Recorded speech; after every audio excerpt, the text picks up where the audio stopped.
உலகமெங்கிலும் இருந்து கொண்டு தேவ வார்த்தைகளை கேட்கிற அன்பு தேவ பிள்ளைகளுக்கு ஆண்டவர் இயேசுவின் நாமத்தில் வாழ்த்துக்கள் பல. கர்த்தர் உங்களையும் உங்கள் குடும்பங்களையும் ஆசீர்வதிப்பாராக. அந்த ஊழியத்தை நிறைவேற்றுகிறவர்களுக்கும் நன்றி தெரிவிக்கிறேன். எல்லாரும் முருகனும் அப்படியே எழும்பி நில்லுங்கள். நம் முருகனம் ஜெபித்து விட்டு ஆண்டவரை ஒரு கணம் மகிமைப்படுத்தின பின்பு தேவனுடைய நல்ல வார்த்தைகளை நாம் கவனிக்க போகிறோம். தேவனுடைய வசனமானது ஜீவனும் சமாதானமுமாய் இருக்கிறது. இந்த இரவு நேரத்தில் நாம் கேட்க போகிற வேத வசனங்கள் நம்முடைய ஆவிக்குரிய வாழ்வுக்கும் நம்மை தொடர்ந்து வெற்றி உள்ள ஒரு வாழ்க்கை வாழ்வதற்கு உறுதுணையாக இருக்கும் என்ற நம்பிக்கையில் ஒரே ஒரு கணம் நம்முடைய வலது கரங்களை பரலோகத்துக்கு நேராக உயர்த்தி உன்னதமான தேவனை ஒரே ஒரு கணம் ஸ்தோத்திரம் சொல்ல முடியும். தெய்வ பிள்ளைகள் இணைந்து ஆண்டவரை துதி ஸ்தோத்திரங்களை ஏறெடுக்க முடியுமானால் இந்த இரவு நேரத்தில் கர்த்தர் நமக்கு உதவி செய்வாராக. ஆண்டவரே உமக்கு நன்றி சொல்லுகிறோம். அல்லேலூயா. நல்லவரே வல்லவரே ஆராதனை ஆராதனை இணைந்து சொல்ல போகிறோம். நல்லவரே வல்லவரே ஆராதனை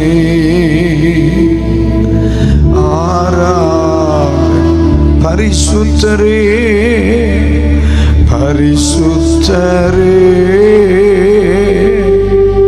படைத்தவரே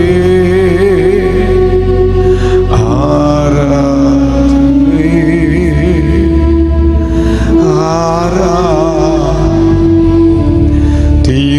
திருப்பாதம் நம்பி வந்தே கிருபை நீரை இயேசுவே தமதை கண் அடைந்தே தேவ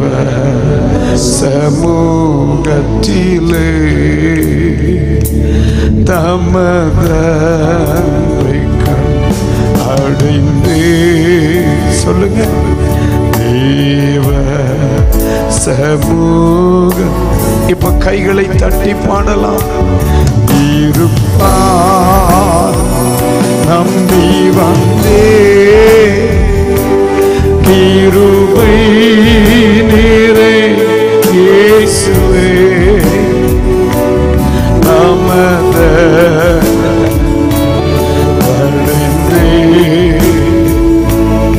தேவ சமூகத்திலே நமது அடைந்தே தேவ சமூக இளைப்பாறுதல் இளைப்பாறுதல் தரும் தேவா களை தோரை தேடிடுமே இளைப்பாறுதல் தரும் தேவா களை தோரை தேடிடுமே சிலுவை இழல் எந்தெந்தம் சுகமா அங்கு தங்கிடுமே சிலுவை இழல் எந்தெந்தம் சுகமா அங்கு தங்கிடுமே.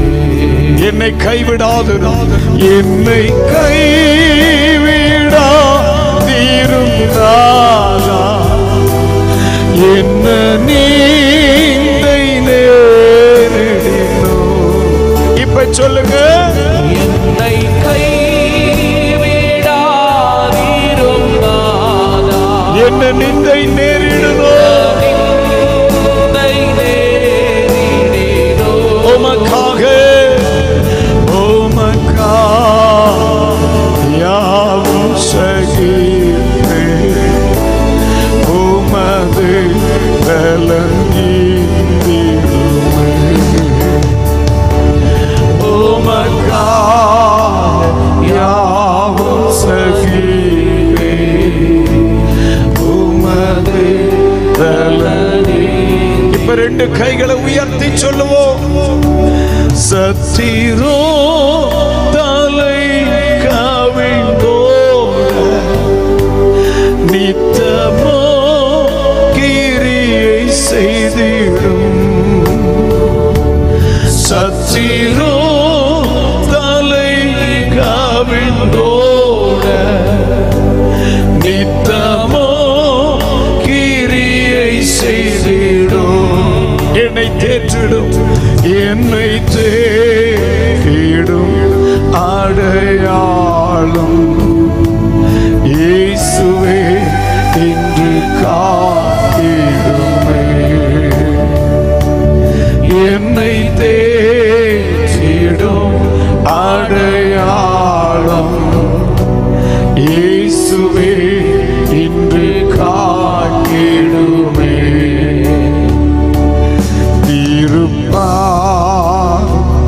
நம்பி வந்தே கிருபை நீரை இயேசுவே தாமதத்தை கண்டடைந்தே. தேவ சமூகத்திலே தமது அன்பை கண்டடைந்தேன் ஆண்டவரே.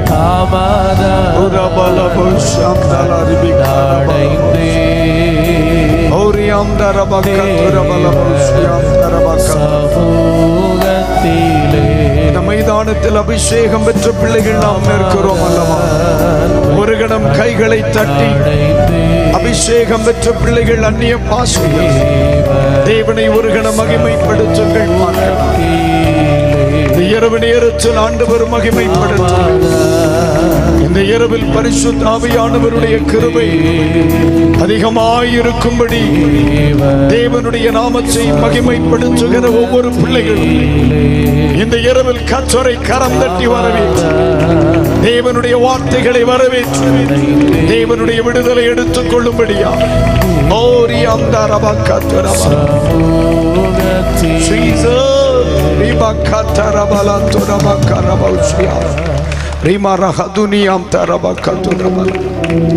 எங்களை அதிகமாக நேசிக்கிற எங்கள் அன்பின் பரலோக பிதாவே, ஆண்டவர் இயேசுவின் நாமத்தில் மீண்டும் ஒரு விசை இந்த இரவு நேரத்தில் உம்முடைய பாதத்தில் வருகிறோம். என் நாமத்தை பிரசாபம் பண்ணுகிற எந்த இடத்திலும் நான் வந்து உங்களை ஆசீர்வதிப்பேன் என்று சொல்லி வாக்கு பண்ணின கர்த்தர், இந்த அருமையான இரவு நேரத்தில் பாடல் ஆராதனை ஆரம்பித்த நேரம் முதல் இதுவரை கர்த்தருடைய மாற்றம் இல்லாத பிரசன்னம், கிருபை, வழி நடத்துதல் எங்களோடு கூட இருந்தபடியே நான் நன்றி ஆண்டவரே. அன்னைக்கு தாமீன் சாமுவேல் சொல்லும் பொழுது, சொல்லும் கர்த்தாவே அடியேன் கேட்கிறேன் என்று சொல்லுகிறார். இந்த இரவு நேரத்தில் நம்முடைய வார்த்தைகளை நாங்கள் செவி கொடுத்து கேட்க வருகிறோம். ஆண்டவர் எங்களோடு பேசுவீராக. நம்முடைய வார்த்தைகள் எங்களை இன்னும் கர்த்தரிடத்தில் நெருங்க பண்ணட்டும். எங்களை ஒன்று கூட பலனடைய பண்ணட்டும். எங்களை ஒன்று கூட கிருபைக்குள் மறைத்து கொள்ளட்டும். தேவனுடைய ஆவியானவர் இந்த சத்த எல்லை முழுவதிலும் மகிமையாய் ஆளுகை செய்யும்படி ஜெபிக்கிறேன். இந்த இரவில் இந்த சப்தங்கள் எங்கெல்லாம் கேட்கிறதோ அங்கெல்லாம் உடைய விடுதலை, அங்கெல்லாம் உடைய மாற்றங்கள், அங்கெல்லாம் உடைய ஜெயம் இயேசுவின் நாமத்தில் உண்டாகட்டும். தொடர்ந்து கர்த்தர் மகிமையானவைகளை செய்யும். அப்பிரயோஜனமான மனிதன் என் கடமைகளை மாத்திரம் செய்ய வருகிறேன். நீரே அற்புதங்களை நடப்பியும். இயேசுவின் நாமத்தில் ஜெபிக்கிறோம் நல்ல பிதாவே, ஆமென். ஒரு அல்லேலூயா. Thank you. அமருங்கள்.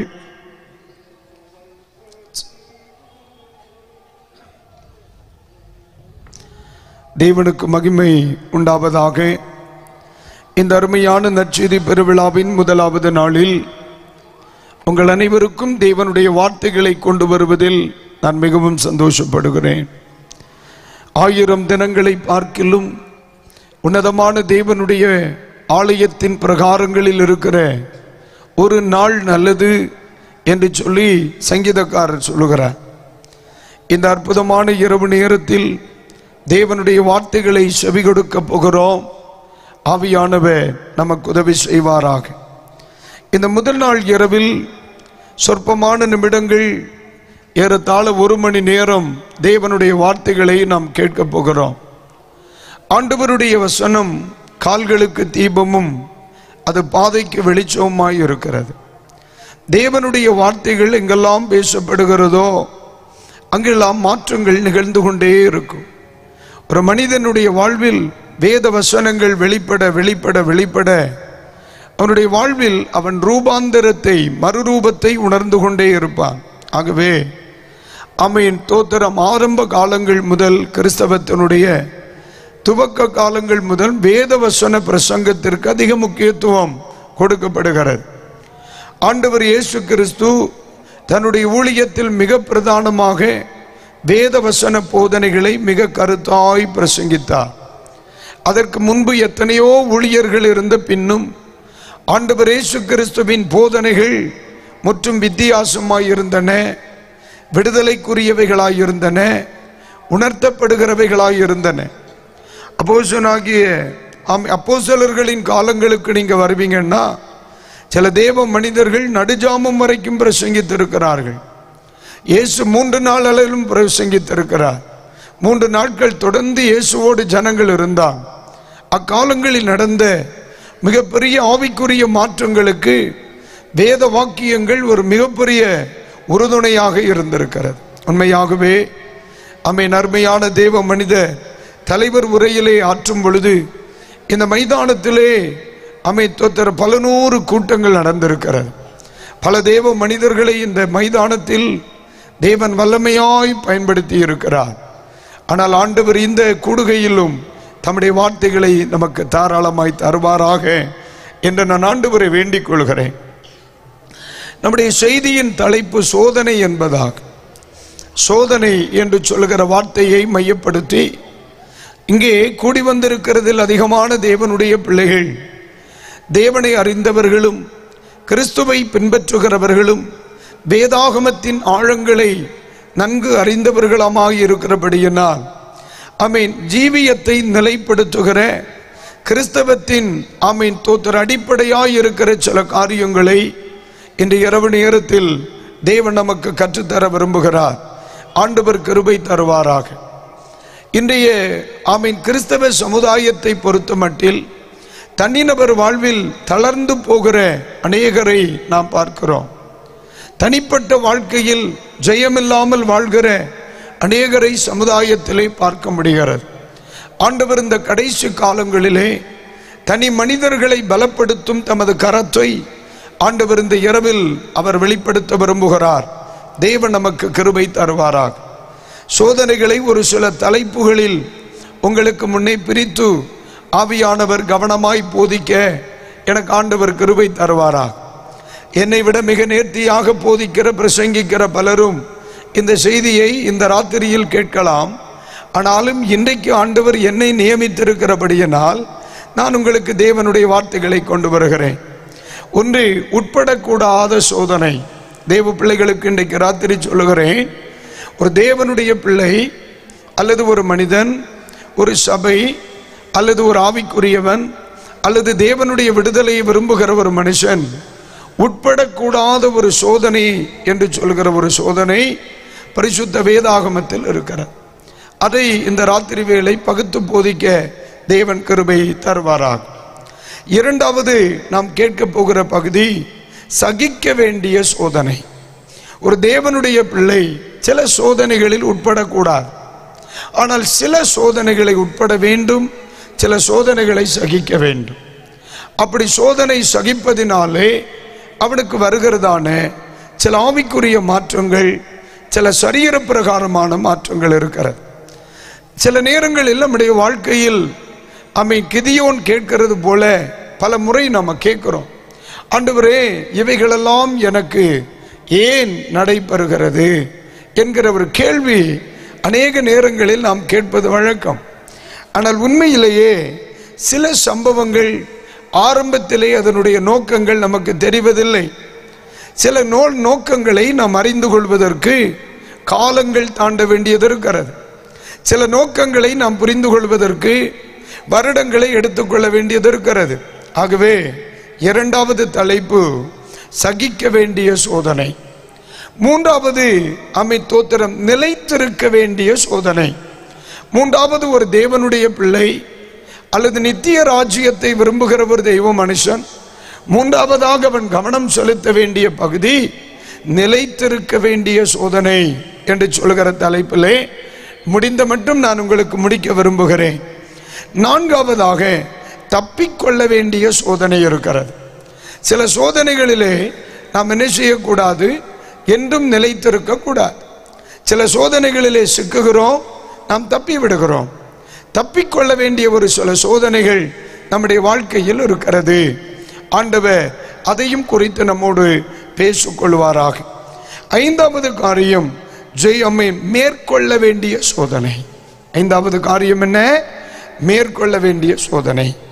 இந்த 5 காரியங்களும் இன்றைக்கு உங்களுக்கு சொல்ல முடியுமா என்று எனக்கு தெரியவில்லை.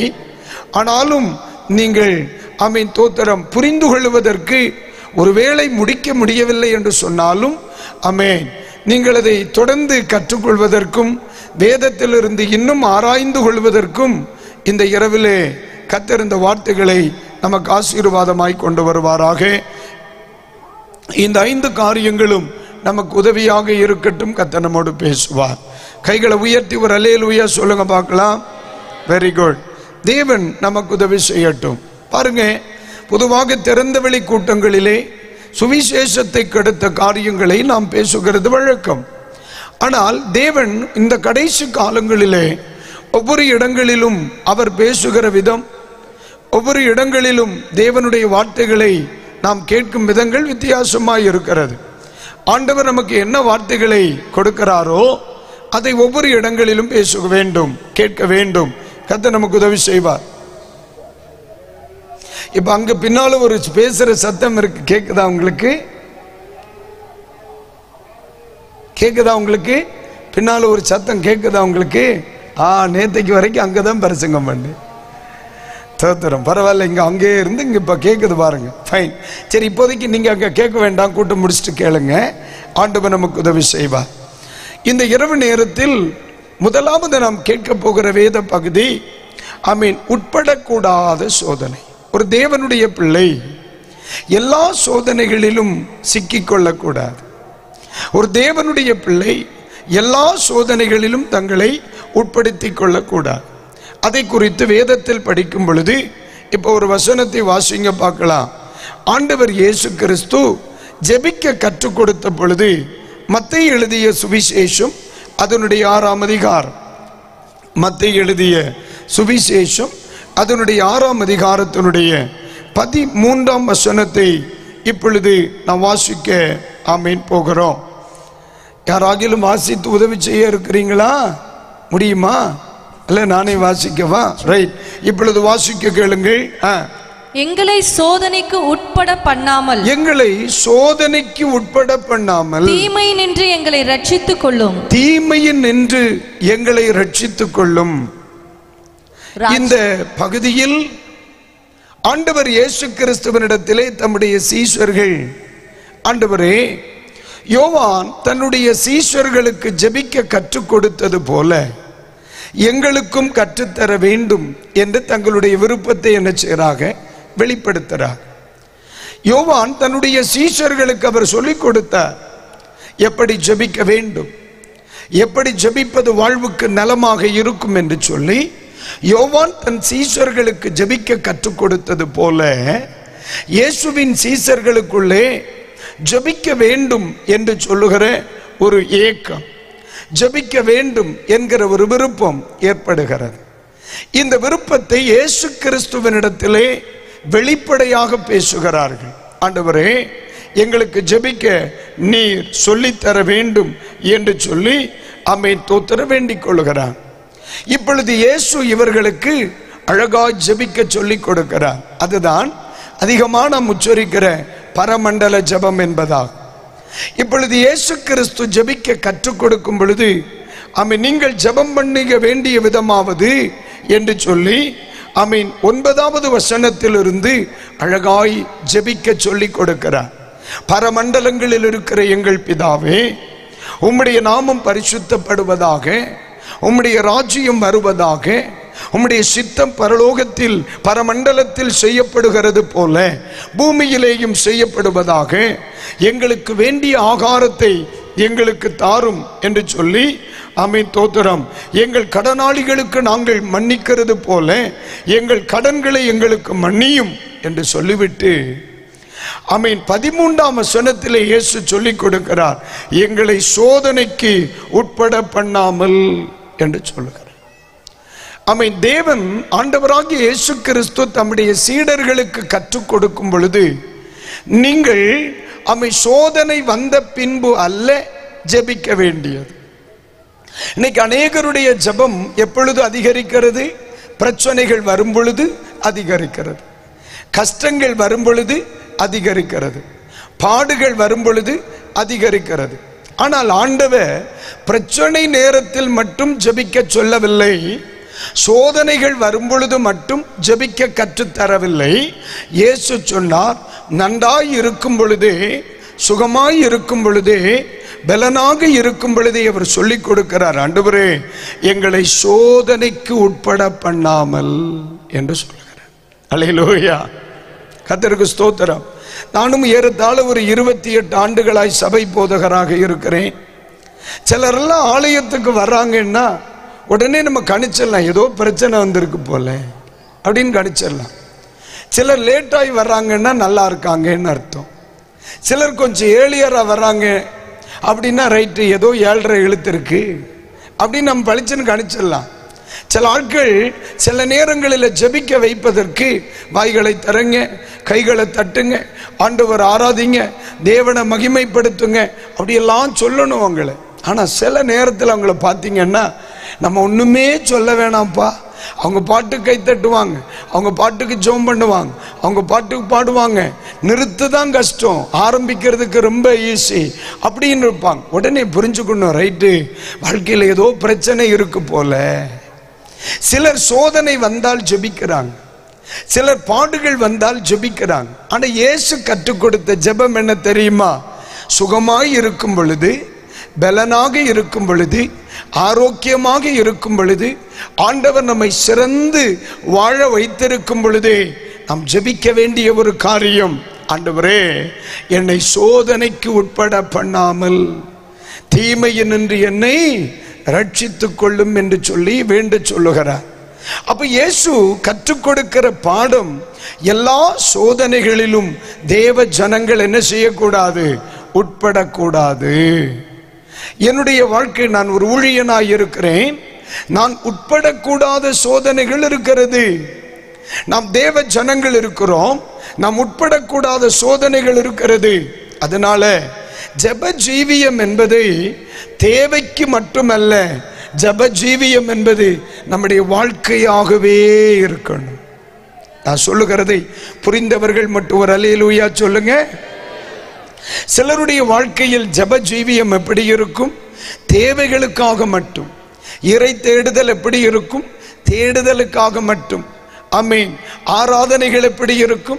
தேவைகளுக்காக மட்டும். ஆனால் ஆண்டவர் இயேசு சொல்லும் பொழுது நீங்கள் ஜெபிக்க வேண்டிய விதமாவது என்று சொல்லிவிட்டு சொல்லுகிறார், பிள்ளைகளே நீங்கள் சோதனையில் நின்று எங்களை ரட்சித்துக் கொள்வதற்காக, பாடுகளில் இருந்து எங்களை ரட்சித்துக் கொள்வதற்காக, இதான் பைபிள் சொல்லுது, என்னை சோதனைக்குட்பட பண்ணாமல்.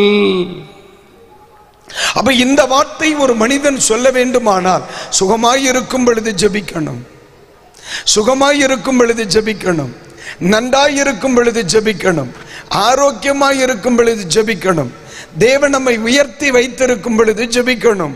இன்றைக்கு ராத்திரியில் நான் ஆரம்ப நிலையில் உங்களோடு நான் பேசுகிறேன். இன்றைக்கு அநேக ஆண்டவருடைய அன்பிற்குள் வந்து தேவனால் உயர்த்தப்பட்டவர்கள் உண்டு. ஆண்டவருக்குள் வந்த ஆரம்ப நாட்களில் ரட்சிக்கப்பட்டவர்களோடு பேசுகிறேன். ஆண்டவருக்குள் வந்த ஆரம்ப நாட்களில் நாம் பட்ட பாடுகளில் அநேகம் இன்றைக்கு நமக்கு இல்லை. ஆண்டவர் மிக நம்மை சுகமாய் வைத்திருக்கிறார், மகிழ்ச்சியாய் வைத்திருக்கிறார். அன்றைக்கு இருந்த சிறையிருப்புகளும் சிறுமைகளும் இன்று இல்லை. தேவன் நமக்கு நன்றாக வைத்திருக்கிறார். ஆனால் ஒன்று புரிந்து கொள்ளுங்கள், அநேக வாழ்க்கையில் வளர்ச்சிகள் வர வர, மேன்மைகள் வர வர, உயர்வுகள் வர வர, இந்த உயர்வுக்கும் மேன்மைக்கும் காரணமாய் இருந்தது எதுவோ அதை என்ன செய்து விடுகிறார்கள்? குறைத்து விடுகிறார்கள்.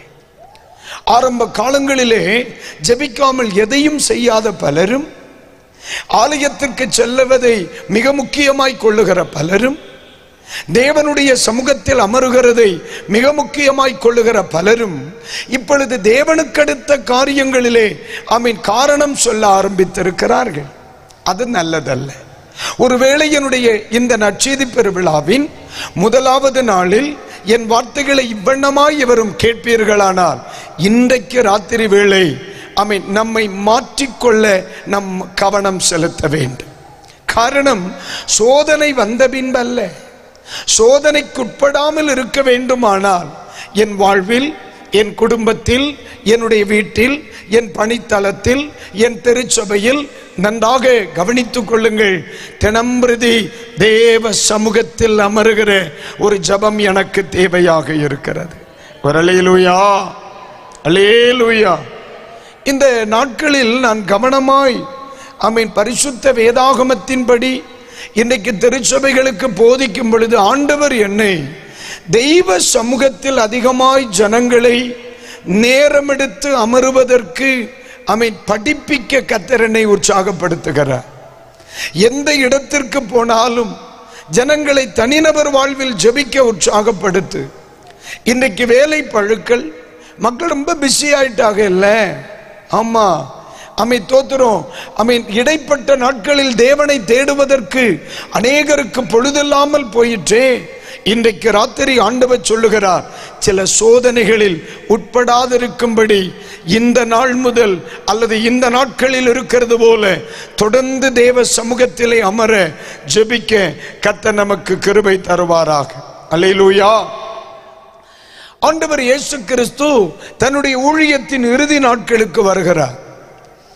ஆண்டவர் இயேசு சீசர்களை பார்த்து தன்னுடைய இறுதி நாட்களில் வரப்போகிற பாடுகள், இறுதி நாட்களில் வரப்போகிற அவர் அனுபவிக்க போகிற சிலுவையின் பாடு மரணங்கள், இவைகளுக்கு குறித்து இயேசு பேசும் பொழுது அவர் சொல்லுகிற பாடுகளையோ, அவர் சொல்லுகிற வேதனைகளையோ, அவர் சொல்லுகிற கஷ்டங்களையோ சீசர்களினால் என்ன செய்ய முடியவில்லை?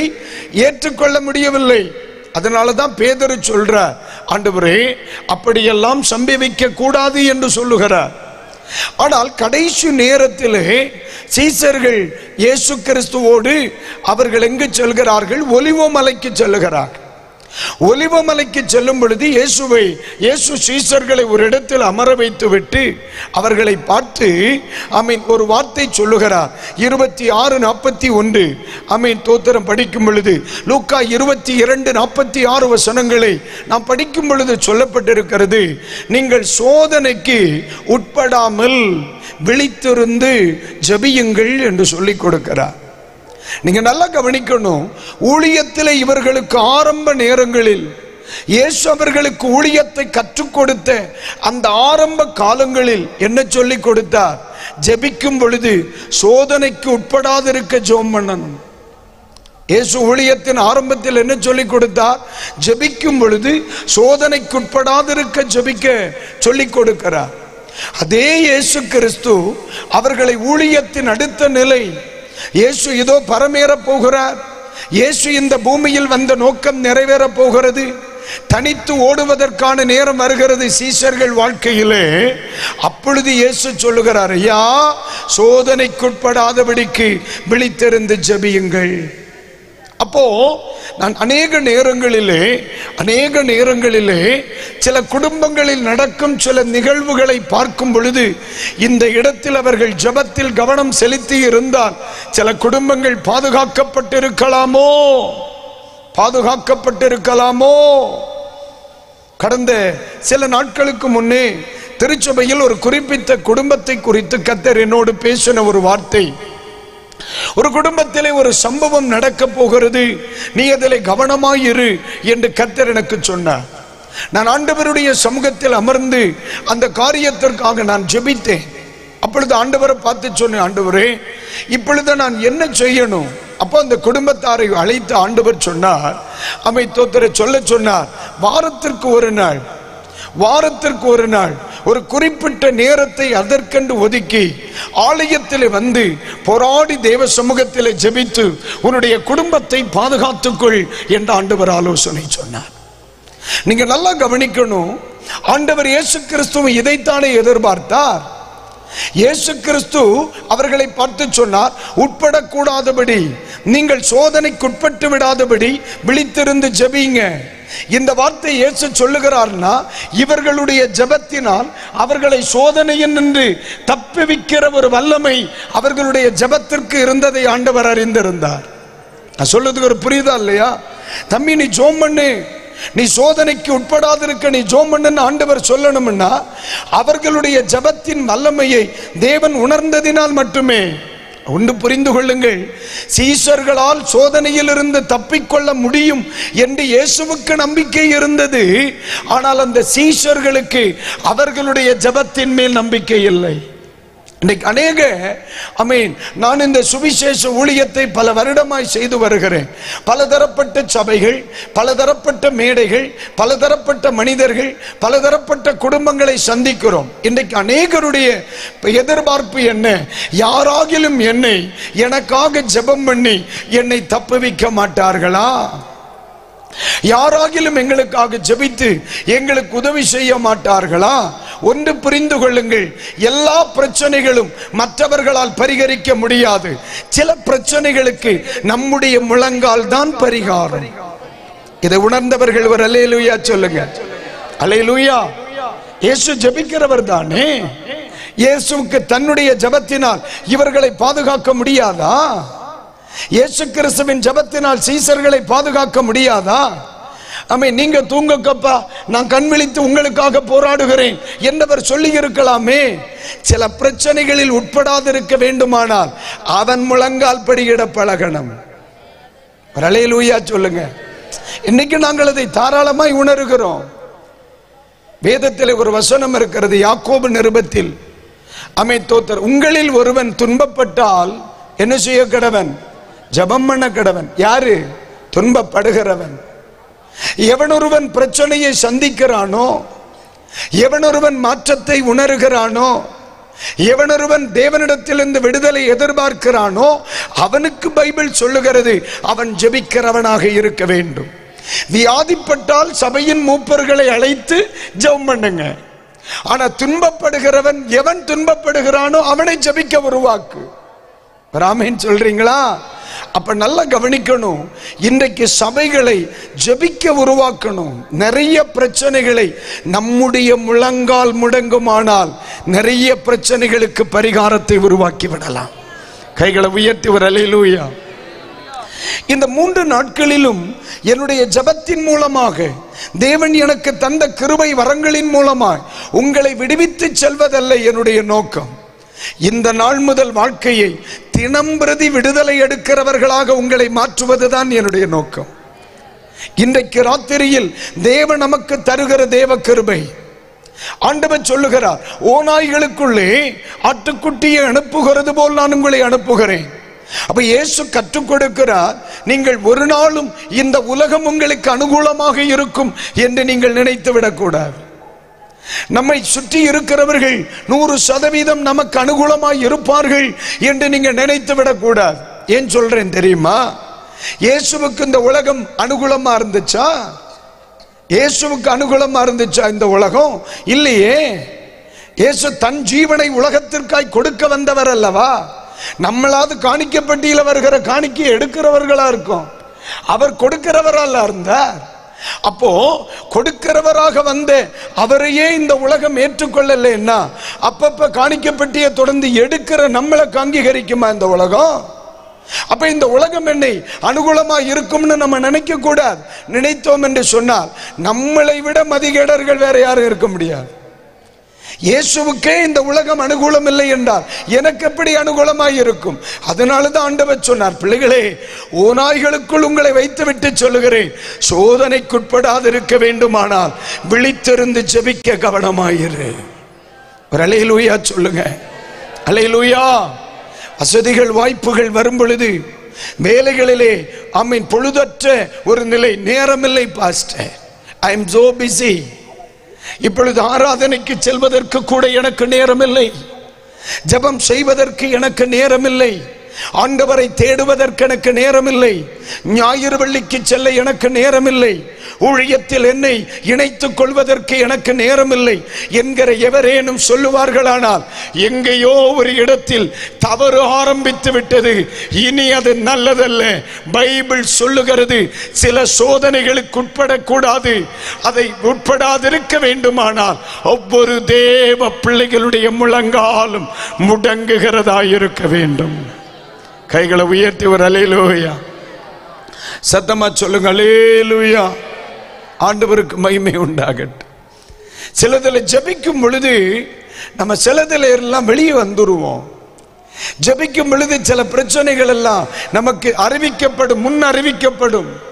இந்த இடத்துல பிரச்சனை வருகிறது, நம்ம தப்பிக்கொள்ள வாய்ப்பு இருக்கிறது இல்ல. அப்ப ஜெபிக்கும் பொழுது தேவன் நமக்கு ரகசியங்களை சொல்லிக் கொடுக்கிறார்ல. அப்ப ஒரு தேவனுடைய பிள்ளை அல்லது என்னுடைய வீட்டில் ஒரு பிள்ளை அல்லது என்னுடைய திருச்சபையில் ஒரு பிள்ளையை இன்னைக்கு நான் யாராக உருவாக்கணும்? பிள்ளைகளே, சோதனை நிறைந்த இந்த உலகத்தில் உட்படக்கூடாத சில பகுதிகள் உண்டு. அது நிறைவேறாதிருக்க வேண்டுமானால் இன்றைக்கு ராத்திரியில் நான் ஜெபித்து விட்டிருப்பேனானால் விட்ட ஜெபத்தை ஆரம்பிக்கணும். ஜெபிக்க மறந்திருப்பேனே ஆனால் மறந்த ஜெபத்தை ஆரம்பிக்கணும். ஒருவேளை இதுவரையிலும் ஜெபிக்கிற ஒரு பழக்கம் இல்லை பாஸ்டர், அப்படிப்பட்ட ஒரு தேவ கிருபை எனக்கு அருளப்படவில்லை என்று நீங்கள் சொல்வீர்களானால் இந்த மைதானத்தை விட்டு இன்றைக்கு ராத்திரி வெளியே செல்வதற்கு முன்னே அந்த கிருபை நிறைந்த ஜெப அபிஷேகத்தை என் தேவனிடத்திலிருந்து பெற்றுக்கொள்ளுவோம். இந்த இரவில் அநேகருடைய வாழ்க்கையில் ஒரு துவக்கத்தை கர்த்தர் குறிப்பாராக. அல்லேலூயா. இயேசு அதைத்தான் ஆயுதமா வச்சிருந்தார். சில நேரத்தில் இன்றைக்கு இருக்கிற சிறு பிள்ளைகள் ஜெபத்தை குறித்து பேசும் பொழுது அதை வெறுக்கும் நிலையில் இருக்கிறது. ஜெப நேரம் என்று சொல்லுகிற நேரங்கள் அநேகருடைய வாழ்க்கையில் விரும்பப்படாத ஒன்றாக இருக்கிறது. ஆனால் இயேசு சொன்னார், எல்லா சோதனைகளுக்கும் பிள்ளைகள் உட்படக்கூடாது. எல்லா சோதனைகளுக்கு உட்பட்டால் ஜீவிதம் தளர்ந்து போகும். எல்லா சோதனைகளுக்கு உட்பட்டால் தரிசனம் தடுமாறிவிடும். எல்லா சோதனைகளுக்குட்பட்டால் ஆவிக்குரிய வாழ்க்கையில் காலதாமதங்கள் ஏற்படும். ஆகவே தெய்வ ஜனங்களுக்கு ஆண்டவர் சொல்லுகிறார், எல்லா சோதனைகளும் உட்படாதிருக்க வேண்டுமானால் தெய்வ ஜனங்கள் இன்றைக்கு ராத்திரி இந்த திறந்த வெளியில் நின்று கொண்டு, ஆண்டவரே உமக்குள் இருக்கிற அதே ஜெப அபிஷேகத்தை இன்றைக்கு ராத்திரி இந்த மைதானத்தில் இருக்கிற என் மேல் கர்த்தர் தாராளமாய் கட்டளையிடுவீராக. விரும்புகிற பிள்ளைகள் கைகளை உயர்த்தி வரல சொல்லுங்க. அல்லேலூயா. ஆண்டவருடைய நாமத்திற்கு மகிமை உண்டாகட்டும். ஆனால் இது ஒருபுறம் இருக்க, சில தாமாகவே சில சோதனைக்குட்பட்ட சிலரை குறித்து வேதத்திலே நாம் படிக்கிறோம். ஓரிரு வார்த்தைகளை சொல்லி அடுத்த நிலைக்கு நான் உங்களை நடத்தி சொல்லுகிறேன். ஆண்டவர் நமக்கு உதவி செய்வாராக. நீதிமொழிகளின் புஸ்தகம். தாமாக சில சோதனையில் சிக்கிக் கொள்ளுவார்கள். நீதிமொழிகளின் புஸ்தகம் 27ஆம் அதிகாரத்தை திருப்புங்கள். நீதிமொழிகளின் புஸ்தகம் 27ஆம் அதிகாரத்தினுடைய 1ஆம் வசனத்தை இப்பொழுது வாசிக்க கேட்போம். வெள்ளிக்கு குகையும் பொன்னுக்கு புடமும் சோதனை மனுஷனுக்கு அவனுக்கு உண்டாகும் புகழ்ச்சியே சோதனை. மனிதனுக்கு அவனுக்கு உண்டாகிற புகழ்ச்சியே சோதனை. எல்லாரும் இந்த வார்த்தையை சொல்லுங்க. மனிதனுக்கு அவனுக்கு உண்டாகிற புகழ்ச்சியே சோதனை. அல்லேலூயா. கவனிங்க. சில நேரங்களில் சிலரை பாராட்ட தவறினால் ரொம்ப கோபம் வந்துடும் சிலருக்கு. என்னை ஏன் அவர்கள் பாராட்டவில்லை? இதையெல்லாம் நான் செய்யவில்லையா? என் குடும்பத்திற்கு எவ்வளவு உதவிகள் செய்திருக்கிறேன், என் திருச்சபைக்கு எவ்வளவு உதவிகள் செய்திருக்கிறேன், என் பிள்ளைகளுக்கு நான் எவ்வளவு உதவிகள் செய்திருக்கிறேன், நான் வேலை செய்கிற இடத்தில் நான் எவ்வளவு உதவிகள் செய்திருக்கிறேன், இருந்தாலும் நான் பாராட்டப்படவில்லையே. உண்மையாகவே சொல்லுகிறேன், ஏதாகிலும் இடத்தில் வைத்து நீங்கள் பாராட்டப்பட வேண்டிய இடத்தில் பாராட்டப்படவில்லை என்று சொன்னால் ஒன்று புரிந்து கொள்ள வேண்டும், அவைகளுக்கு பின் வேற ஏதோ தேவ ரகசியம் இருக்கிறது என்று. அல்லேலூயா. அம்மா, எல்லாவற்றுக்கும் ஸ்தோத்திரம் சொல்ல பழகணுமாம் இல்ல? நன்மைக்கும் ஸ்தோத்திரம் சொல்லணும், தீயவைகளுக்கும் ஸ்தோத்திரம் சொல்லணும். பாராட்டப்படும் பொழுதும் ஸ்தோத்திரம் சொல்லணும், பாராட்டப்படாத நேரங்களிலும் ஸ்தோத்திரம் சொல்லணும். ஏன்னா தேவனுடைய செயல் சில நேரங்களில் எங்கு இருக்கும் என்று நமக்கு தெரியாது. ஏன்னா இங்கே நீதிமொழி ஆக்கினோன் சொல்லுகிறார், ஞானி சொல்லுகிறார், ஒரு மனிதனுக்கு அவனுடைய புகழ்ச்சி சோதனையாக இருக்கிறது. மனிதன் புகழ்ச்சியை விரும்புகிறான். இந்த கேரக்டர் ஒரு மனுஷனுக்கு இருக்கும்னா அது பிசாசனுடைய மிகப்பெரிய தந்திரம் என்பதை மறந்துவிடக்கூடாது. ஏனென்றால் அநேகர் விழுந்து போகிறதற்கும், அநேகர் பெருமை உள்ளவர்களாவதற்கும், அநேகர் அகந்தை உள்ளவர்களாவதற்கும் காரணமாய் இருந்தது மனிதர்களுடைய புகழ்ச்சி என்பதை மறந்துவிடக்கூடாது. ஆண்டவருடைய பரிசுத்த நாமத்திற்கு மகிமை உண்டாகட்டும். அதுதான் அங்கே சொல்லப்பட்டிருக்கிறது. மனிதனுடைய புகழ்ச்சி அவனுக்கு சோதனையாக இருக்கும். இதை படிக்கும் பொழுது நான் இரண்டு காரியங்களை சொல்லுவேன். ஒருவேளை ஒருவர் என்னை பாராட்டவில்லை என்று சொன்னால் போகட்டுமே. ஒருவேளை அது எனக்கு கண்ணியாய் முடியாதபடிக்கு ஆண்டவர் அவன் வாயை அடைத்திருப்பார்.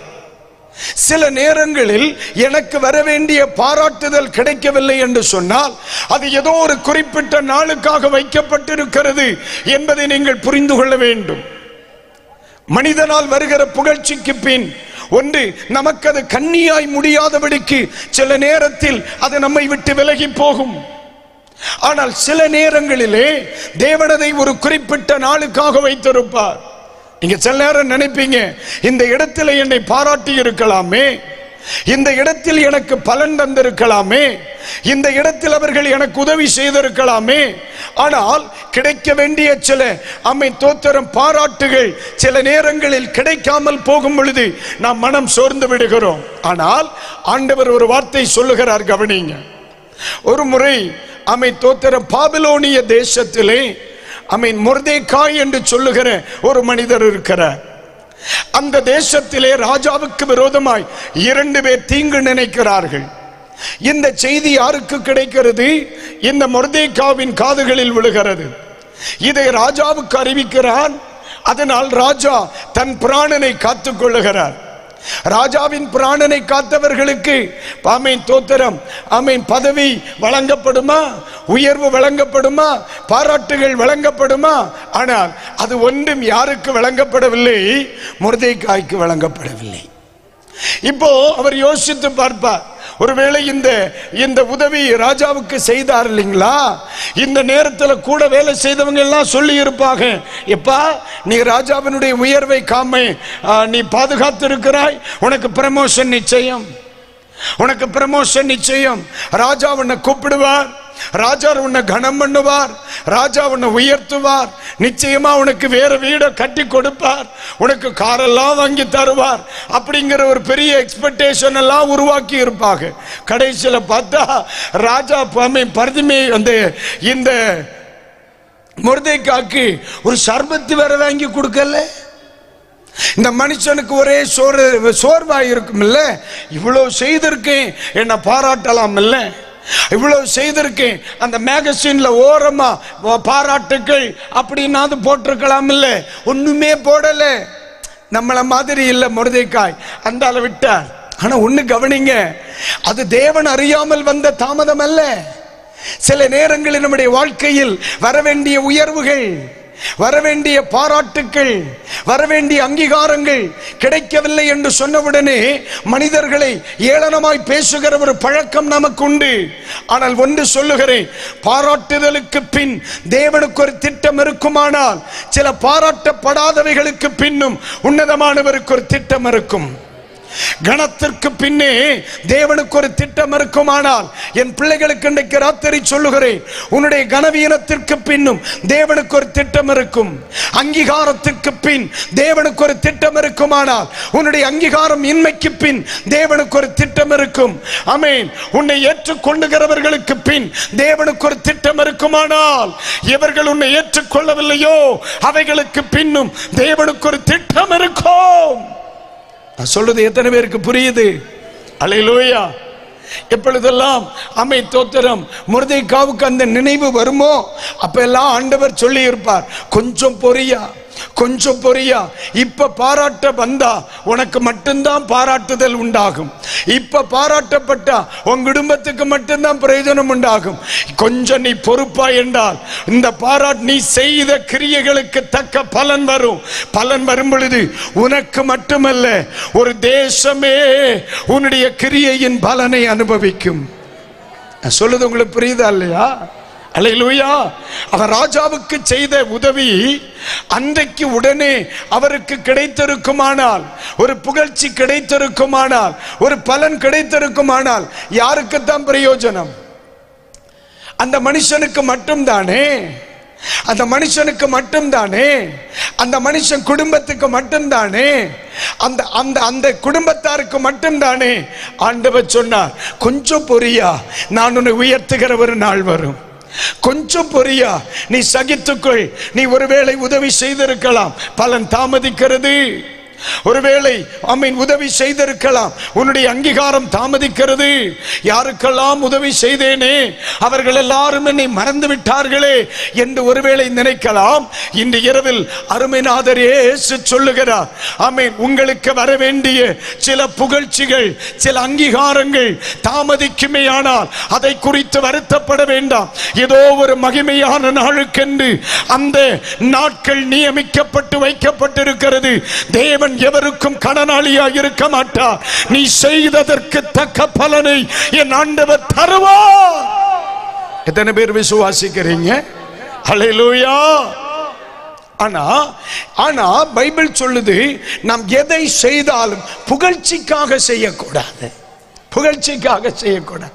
ஏனென்றால் புகழ்ச்சி அநேகருக்கு கண்ணியாய் முடிந்திருக்கிறது, அநேகருக்கு சோதனையா முடிஞ்சிருக்கு. 4 பேருக்கு முன்னாலே பெருமையாய் பேசப்பட வேண்டும் என்பதற்காக ஒருவன் ஏதேனும் ஒன்றை செய்வானேயானால் அது அவனுக்கு எதுவாய் முடிகிறது? சோதனையாய் முடிந்து விடுகிறது. ஒரு எக்ஸாம்பிள் சொல்லவா? ஒரு எக்ஸாம்பிள் சொல்லவா? பைபிளை எடுங்க. அப்போஸ்தலர் 12ஆம் அதிகாரத்தில் ஏற்கனவே நம்ம படிச்சிருக்கிறோம். மனிதனுடைய ஆமீன் புகழ்ச்சி அவனுக்கு என்னவா? சோதனைன்னு படிச்சிருக்கோம் இல்லையா? ஆமீன் தோத்தர். அப்போஸ்தலர் 12ஆம் அதிகாரத்தில் நம்ம படிக்கும் பொழுது 21, 22, 23 வசனங்களை ஒன்று வாசிக்க கேளுங்கள். குறித்த நாளிலே ஏரோது ராஜவஸ்திரம் தரித்துக் கொண்டு சிங்காசனத்தின் மேல் உட்கார்ந்து அவர்களுக்கு பிரசங்கம் பண்ணினார். இப்ப ஏரோது ராஜா ஒரு குறிப்பிட்ட நாளிலே ராஜவஸ்திரம் தரித்தவராக தன் சிங்காசனத்தில் அமர்ந்து ஜனங்களோடு அவர் பேச ஆரம்பிக்கிறார். அப்பொழுது ஜனங்கள் இது மனுஷ சத்தம் அல்ல. என்ன சொல்றாங்க? இது மனித சத்தம் அல்ல, இது தேவ சத்தம் என்று ஆர்ப்பரித்தார்கள். கைகளை உயர்த்தி ஒரு அல்லேலூயா. எப்ப இப்படி பேச சொன்னாரா? உண்மையிலே சொல்றேன்ப்பா, பலரும் நாசமா போறதற்கு சுத்தி இருக்கிறவன் ஒரு காரணமாவே இருந்திருக்கு. மோசே கானானுக்கு செல்ல முடியாமல் போனது யாரால்? அவரோடு இருந்த இஸ்ரவேல் மக்கள் ஒரு காரணம்.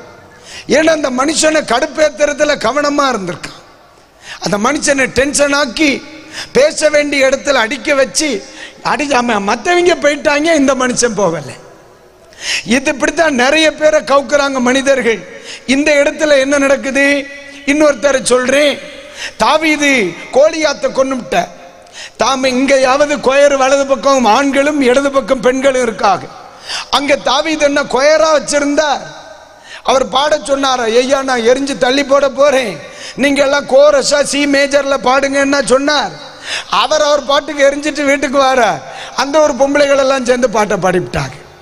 எல்லாரும் சேர்ந்து பாடின பாட்டுன்னு அவன் கொண்டது 1000, இவன் கொண்டது 10000. 7:30 ஸ்டார்ட் ஆயிட்டா. இவர் சொன்னாரா, நம்ம பாருங்க அவன் சும்மா இருந்தாலும் அவனை சுத்தி இருக்கிற வாய் சும்மா இருக்காது. என்ன நீங்க ஒரு மாதிரி பாக்குறீங்க குறு குறு குறுன்று? அல்லேலூயா. தோத்திரம். தாவீது சவுல கவுத்தது யாரு? அந்த சத்தம் தானே. தோத்திரம். பாப்பா தாவீது பாட சொன்னாரான்னு பாட சொல்லலையே. அதனால தான் சொல்றேன், அவசியம் இல்லாம சுத்தி இருக்கிற பலரும் பாடுவான். எல்லா பாட்டுக்கும் மியூசிக் வாசிக்க பேரப்படாது, குடும்ப நாசமா பேர். என்ன நீங்க ஒரு மாதிரி பாக்குறீங்க? என்ன அருமை அருமை. கைகளை உயர்த்தி ஒரு அல்லேலூயா சொல்லுங்க அப்பா. அல்லேலூயா.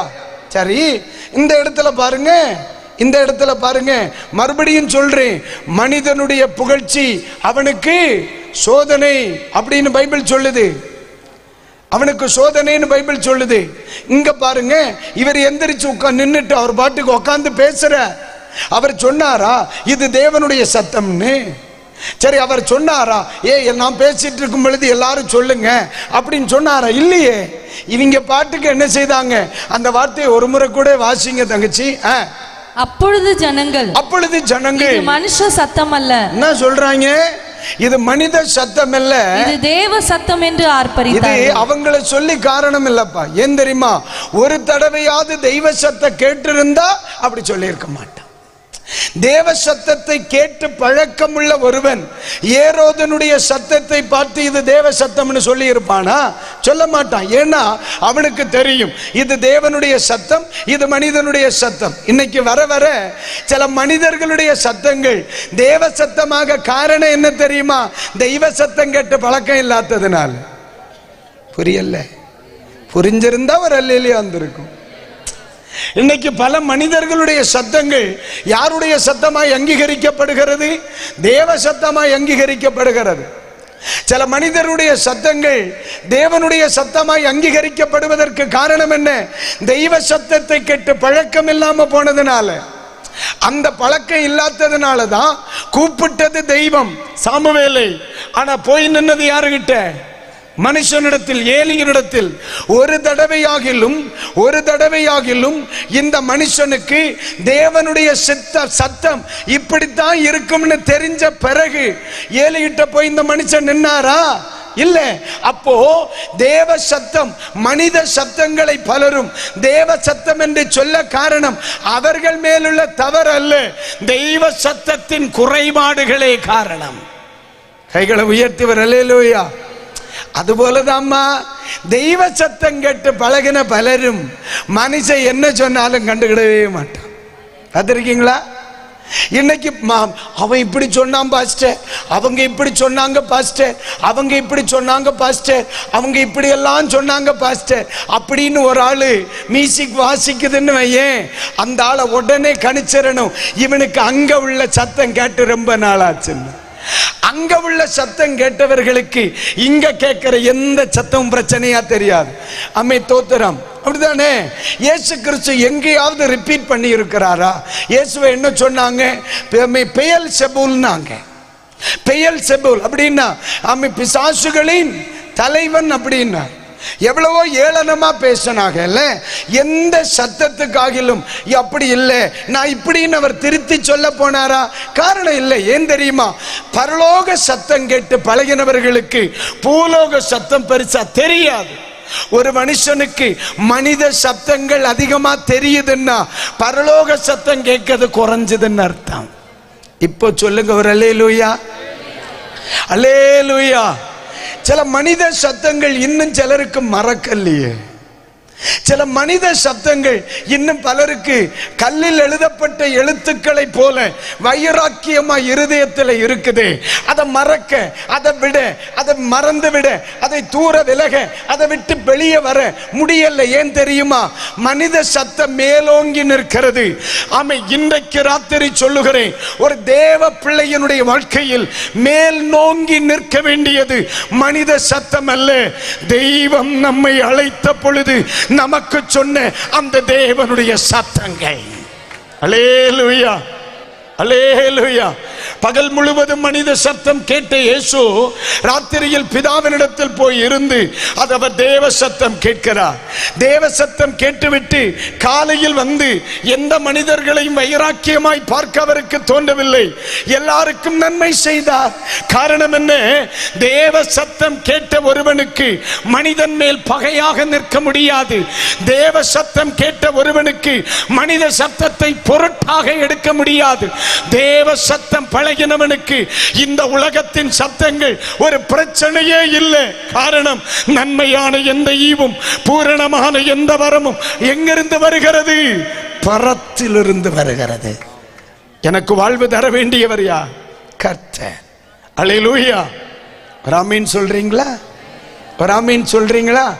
இன்றைக்கு முதலாவது நாளிலே ஆமென் மாற்றப்பட வேண்டிய ஏதேனும் வார்த்தைகள், மறக்க வேண்டிய மறக்க முடியாத சில வார்த்தைகள் இன்றைக்கு ராத்திரியில் ஏதேனும் ஒரு புறத்தில் ஒழிந்திருக்குமானால் இன்று ராத்திரி சொல்லுகிறேன், அது இனி ஆவிக்குரிய வாழ்க்கையில் வளர்கிறதற்கு தடையாய் மாறிவிடாதிருக்கும்படி சில மனித வார்த்தைகளின் பக்கங்களை கிழித்து எறியுங்கள்.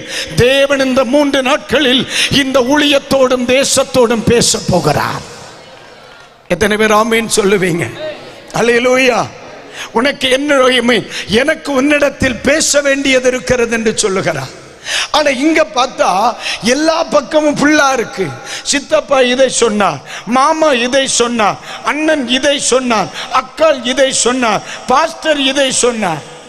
இப்ப பைபிள் சொல்லுது, ஆண்டவர் சொல்றார், ஒண்ணு பண்ணு, நான் சொல்றதை இனி எழுதணும்னா பழைய பேமேன் எல்லாத்தையும் அழிச்சு ஃப்ரெஷ்ஷா வா, நான் உன் கூட பேசலாம்னு நினைக்கிறேன். என் கர்த்தர் சொல்லுகிறார், முந்தினவைகளை நினைக்க வேண்டாம், பூர்வமானவைகளை சிந்திக்க வேண்டாம்.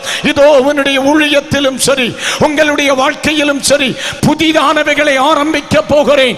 2025 ஆண்டில் இதுவரை உன் வாழ்க்கையில் கண்டிராத ஒரு மாற்றத்தை இன்றைக்கு ராத்திரி ஆரம்பிப்பேன் என்று சேனைகளின் கர்த்தர் சொல்லுகிறார். கைகளை தட்டி ஆண்டவருக்கு ஏன் நீங்கள் நன்றி சொல்லக்கூடாது? ஒரு அல்லேலூயா. ஒரு முறை ஸ்தோத்திரம், ஆபிரகாமுக்கும் லோத்துக்கும் இடையில் ஒரு சின்ன மனஸ்தாபம். அவர்களுக்கு இடையில் அல்ல, வேலைக்காரர்களிடத்தில். அப்பொழுது இருவரும் நிர்பந்தமாக பிரிய வேண்டிய ஒரு சூழ்நிலை ஏற்படுகிறது. பைபிள்ல நம்ம படிச்சிருக்கோம். அப்பொழுது தோத்திரம் ஆபிரகாம் லோத்தை பார்த்து சொல்லுகிறார், லோத்தே, நீ வடக்கு இடதுபுறம் போனால் நான் வலதுபுறம் போகிறேன், நீ கிழக்கே போனால் நான் என்ன செய்கிறேன்? மேற்கே போகிறேன் என்று சொல்லுகிறார். உடனே இந்த லோத்து எதை பார்க்கிறார்? சோதோம் கோமாரா பட்டணத்தை பார்க்கிறார். அது அவருடைய கண்களுக்கு எப்படி தெரிகிறது? அந்த வார்த்தையை நீங்க படிச்சிருக்கீங்களா?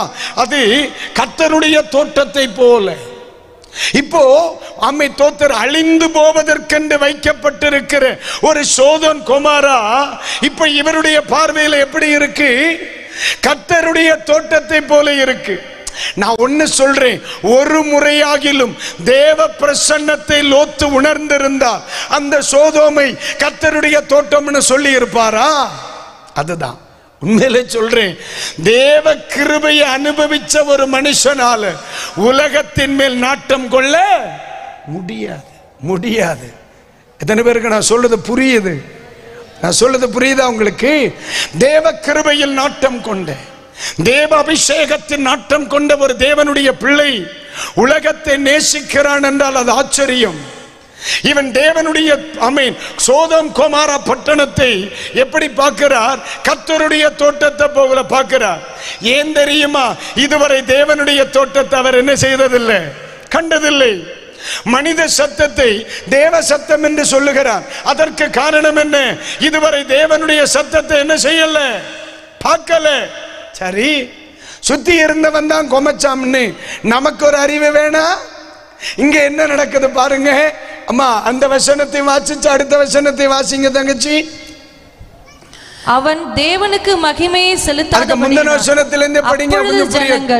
அப்பொழுது ஜனங்கள், இது மனுஷ சத்தம் அல்ல. என்ன சொல்றாங்க? மனித சத்தம் அல்ல, இது தேவ சத்தம் என்று, தேவனுடைய சத்தம் என்று என்ன செய்தார்கள்? ஆர்ப்பரித்தார்கள். சரி, அவன் தான் பொறி வச்சுட்டான், நம்மளாச்சும் கொஞ்சம் அறிவு வேணா? அடுத்த வார்த்தை என்ன சொல்லுது? அவன் தேவனுக்கு மகிமையை செலுத்தாதபடியினால். இப்ப நம்மளை சுத்தி இருக்கிறவன் 1000 சொல்லலாம், ஆனா நம்ம மேல விழுந்த ஒரே கடமை எது? தேவனுக்கு மகிமை செலுத்துதல் என்பதாகும். இந்த வார்த்தை புரிஞ்சுன்னா ஒரு அல்லேலூயா சொல்லுங்க. எப்ப நம்மள மோசம்னு சொன்னாலும் ஆமென், வாயில வர வேண்டிய ஒன்று தேவனுக்கே மகிமை உண்டாகட்டும். எப்ப நீ தப்புன்னு சொல்லட்டுமே, ஒரே வார்த்தை தேவனுக்கு மகிமை உண்டாவதாக. நீ செய்தது சரின்னு சொல்லட்டும், தேவனுக்கே மகிமை உண்டாவதாக. அதான பைபிள் சொல்லுது, கிரயத்திற்கு கொல்லப்பட்டீர்களே, ஆகையால் தேவனுக்கு உடையவளாகிய உங்கள் சரீரத்தினாலும் உங்கள் ஆவியினாலும் தேவனை. அப்ப நம்மிடத்திலிருந்து வருகிற ஒரே பிரதிபலிப்பு தேவனுக்கே மகிமை. ஹல்லேலூயா. பாராட்டுறவங்க பாராட்டட்டுமா, ஆனா நான் அதிலே மகிழ வேண்டியவன் அல்ல, மகிமைப்படுத்த வேண்டியவன். புகழுகிறவர்கள் புகழட்டும், நான் அதிலே போதை கொள்ள வேண்டியவன் அல்ல, போதை கொள்ள வேண்டியவன் அல்ல, தேவனை மகிமைப்படுத்தணும். இன்னைக்கு புகழுகிறவன் நாளை இகழ மாட்டான் என்று யாருக்கு தெரியும்? இன்னைக்கு இகழுகிறவன் நாளை புகழ மாட்டான் என்று யாருக்கு தெரியும்? ஆகவே புகழ்ந்தாலும் சரி இகழ்ந்தாலும் சரி நாம் ஒரே நிலைப்பாடில் இருக்க வேண்டும். தேவனுக்கே மகிமை உண்டாகட்டும். இந்த சத்தியத்தை எவனொருவன் உணரவில்லையோ அவனுக்கு தடுமாற்றம் உண்டாகும். கைகளை உயர்த்தி ஒரு அல்லேலூயா சொல்லுங்க. இந்த சத்தியத்தை தெளிவாய் புரிந்தவர் தெய்வ மனுஷனாகிய யோபு. கர்த்தர் கொடுத்த பொழுதும் பலிபீடம் கட்டி ஆராதிக்க தவறவில்லை, கர்த்தர் எடுத்த பொழுதும் தேவனை மகிமைப்படுத்த தவறவில்லை. அதுதான் அவர் சொல்லுகிறார், கர்த்தர் கொடுத்தார், கர்த்தர் எடுத்தார், கர்த்தருடைய பரிசுத்த நாமத்திற்கு. அப்போ நிறைவிலே தேவனை மகிமைப்படுத்த கற்றுக்கொண்ட மனுஷன் குறைவிலே மகிமைப்படுத்த உருவானாரே. இன்றைக்கு ராத்திரியில் பரிசுத்த கர்த்தர் சொல்லுகிறார், அந்த மனுஷனோ அவன் தேவனை மகிமைப்படுத்த தவறினான். இந்த இடத்துல என்ன பிரச்சனை? நம்ம ஏற்கனவே நீதிமொழிகள்ல படிச்சோம்ல, மனிதனுடைய புகழ்ச்சியே ஆமீன் அவனுக்கு சோதனை. அப்போ நம்ம புகழ்ச்சியை விரும்புகிறது நமக்கு பாதுகாப்பா? புகழ்ச்சியை விரும்புறது பாதுகாப்பா? எல்லாரும் நம்மளை அதிகமா புகழுகிறாங்கன்னா உடனே நம்ம கவனிக்கணும், ஆமை தோத்தர் அதிகம் பத்தியம் காக்க வேண்டிய நாள் வந்துருச்சு. என்ன ஒரு மாதிரி பாக்குறீங்க? உங்களை எல்லாரும் பாராட்டுறாங்களா? கண்டிப்பா சொல்றேன், ஃபுல் பாடிக்கு ஹெல்மெட் போட வேண்டிய நேரம் வந்துருச்சு. பிரதர் உங்க பாட்டு ரொம்ப நைஸ் பிரதர். சிஸ்டர் உங்க பிரிய ரொம்ப நைஸ் பிரதர். சிஸ்டர் பிரதர் உங்க பிரசங்கம் எல்லாம் சான்ஸே இல்லை. உங்க பிரசங்கத்தை கேட்க முடியாத நேரங்கள்ல நான் ரொம்ப மிஸ் பண்றேன்னு சொல்றான்னா உடனே புரியணும் நம்மளை மிஸ் பண்றதுக்கு அவன் பிளான் பண்றான். நான் சொல்றது எத்தனை பேருக்கு புரியுது? இப்ப சொல்லுங்க, 27ஆம் அதிகாரத்துல மனிதனுடைய புகழ்ச்சி அவனுக்கு சோதனை. அப்போ இயேசு அங்கே சொல்லுகிறார், இந்த சோதனையில் அகப்படாதபடி நீ ஜெபம் பண்ணு. இங்கே பைபிள் நமக்கு சொல்லுது, புகழ்ச்சி வரும் பொழுது நீ சோதனைக்குட்படாதபடி நீ என்ன செய்யலாம்? கடைசி வசனம் என்ன சொல்லுது? தங்கச்சிம்மா வாசிங்க. அம்மை தோத்திரம். நம்ம இப்ப எங்கதான் ஏறது கிட்ட தான் நிற்கும். அவன் தேவனுக்கு மகிமையை செலுத்தாதபடி. எப்படி அவன் தேவனுக்கு மகிமை செலுத்தாதபடியால் உடனே கர்த்தருடைய தூதன் அவனை அடித்தான். அவ்வளவுதான், விழுந்துருச்சு பழிச்சு. ஆனா அப்பதான் நான் யோசிச்சேன், இதை நான் படிக்கும் பொழுது அது ஆக்சுவலி ஒரு ஸ்பிரிச்சுவல் மீட்டிங் பாஸ்டர். இல்ல அது ஒரு செக்குலர் மீட்டிங், அரசியல் மீட்டிங். அது அந்த மனுஷன் ஸ்பிரிச்சுவல் மேனா? ஏரோது கிடையாது. இல்ல அவன் புறஜாதி மனுஷன் ஆச்சே, புறஜாதி மனுஷன் தானே. அவன் என்ன கன்வென்ஷன் கூட்டமா நடத்தினா? அவன் என்ன எழுப்புதல் கூட்டமா நடத்தினா? ரிவைவல் பிரேயரா நடந்துச்சு? அவன் சாதாரணமான ஒரு ராஜா எழும்பி வந்து ஜனங்களுக்கு உரையாற்றுகிறார். அது ஒரு செக்குலர் மீட்டிங். ஆனா அங்கேயும் அம்மை தோத்திரம் பரலோகத்தினுடைய பிரதிநிதி வரத்தான் செய்திருக்கார். பத்திரிகையாளர் உள்ளதான் இருந்திருக்கார். அல்லேலூயா. சில நேரத்தில் இந்த மாதிரி மீட்டிங் நடக்கும் பொழுது நம்முடைய காவல்துறை அதிகாரிகளில் சிஐடி நண்பர்கள் அதிகாரிகள் வந்து இருப்பாங்க. நம்ம கூடவே 10ல் 11 இருப்பாங்க. நம்ம கூட 11ல் 11 12 இருப்பாங்க. நமக்கு தெரியாது, ஏதோ சபையில் இருக்கிற விசுவாசி வந்திருக்கிறார் அப்படி நம்ம நினைப்போம். அவர் எல்லாம் கேட்டுக்கிட்டே இருப்பார். இப்படி எல்லாம் நம்ம பார்க்கிறோம் இல்ல?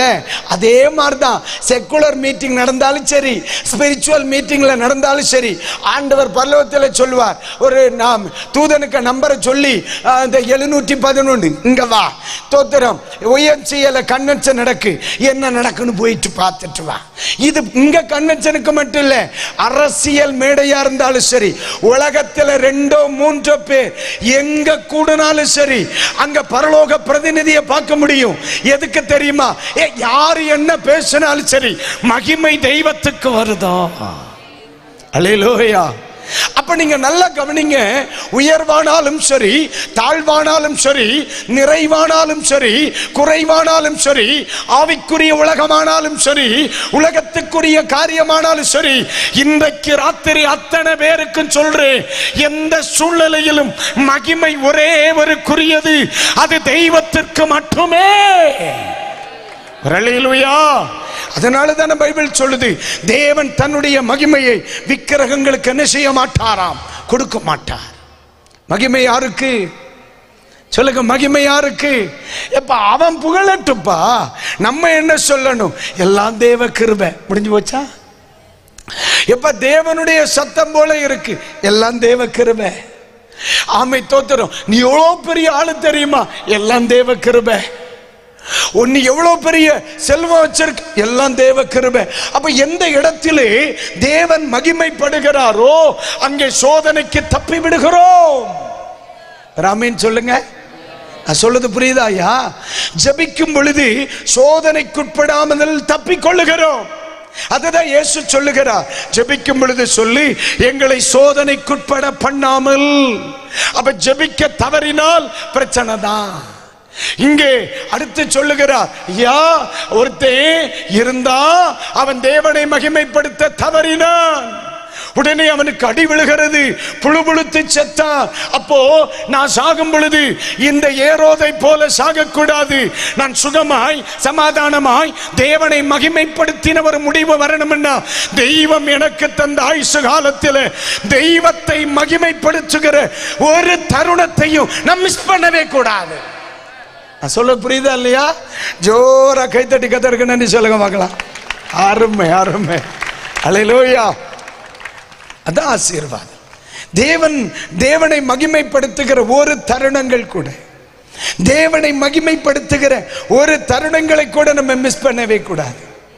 தேவனை மகிமைப்படுத்த தான் நிறைய பேரை கர்த்தர் உயர்த்திக்கிட்டே இருந்திருக்காரனே. அப்ப இன்னைக்கு இந்த கன்வென்ஷன் கூட்டத்தில் முதலாவது கடந்து வந்திருக்கிற எல்லாருக்கும் நான் சொல்லுகிற ஒரு வார்த்தை என்ன தெரியுமா? தேவனை மகிமைப்படுத்துவதில் இன்னும் வேகம் கொள்ளுங்கள்.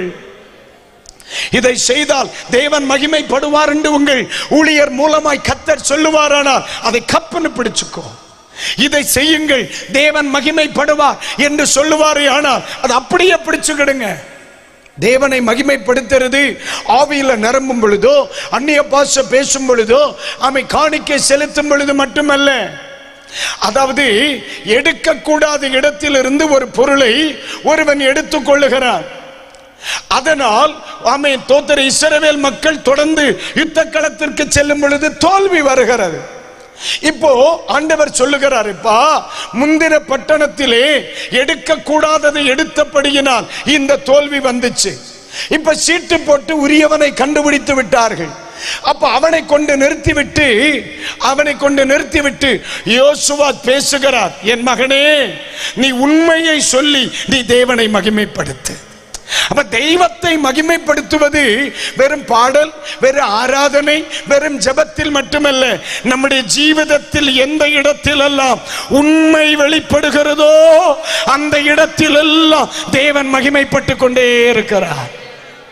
நான் சொல்றது ஒரு புரியுதா உங்களுக்கு? அல்லேலூயா. பொழுது போனபடியினால் வேதம் எடுக்க நேரம் இல்லை. இந்த இரவில் ஆண்டவர் தான் சொல்லுகிறார், சிலர் சோதனைக்கு சிக்காதிருக்கும்படி, தப்பிக்கொள்ளும்படி ஜெபத்தை கூட்டணும். ஆனால் சிலர் சோதனைக்கு உட்படாதிருக்கும்படி தேவனை மகிமைப்படுத்த கிடைக்கிற ஒரு தருணத்தையும் மிஸ் பண்ணக்கூடாது. இன்னைக்கு ராத்திரி கூட இந்த மைதானத்திலே இந்த சத்தத்தின் எல்லையில் இருக்கிற தேவனுடைய பிள்ளைகள் ஆண்டவரை மகிமைப்படுத்தத்தானே வந்திருக்கிறோம். ஒரே ஒரு கணம் அல்லேலூயா என்று சொல்லி ஆர்ப்பரிப்போமே. ஹல்லேலூயா. ஆண்டவருடைய பரிசுத்த நாமத்திற்கு மகிமை உண்டாகட்டும்.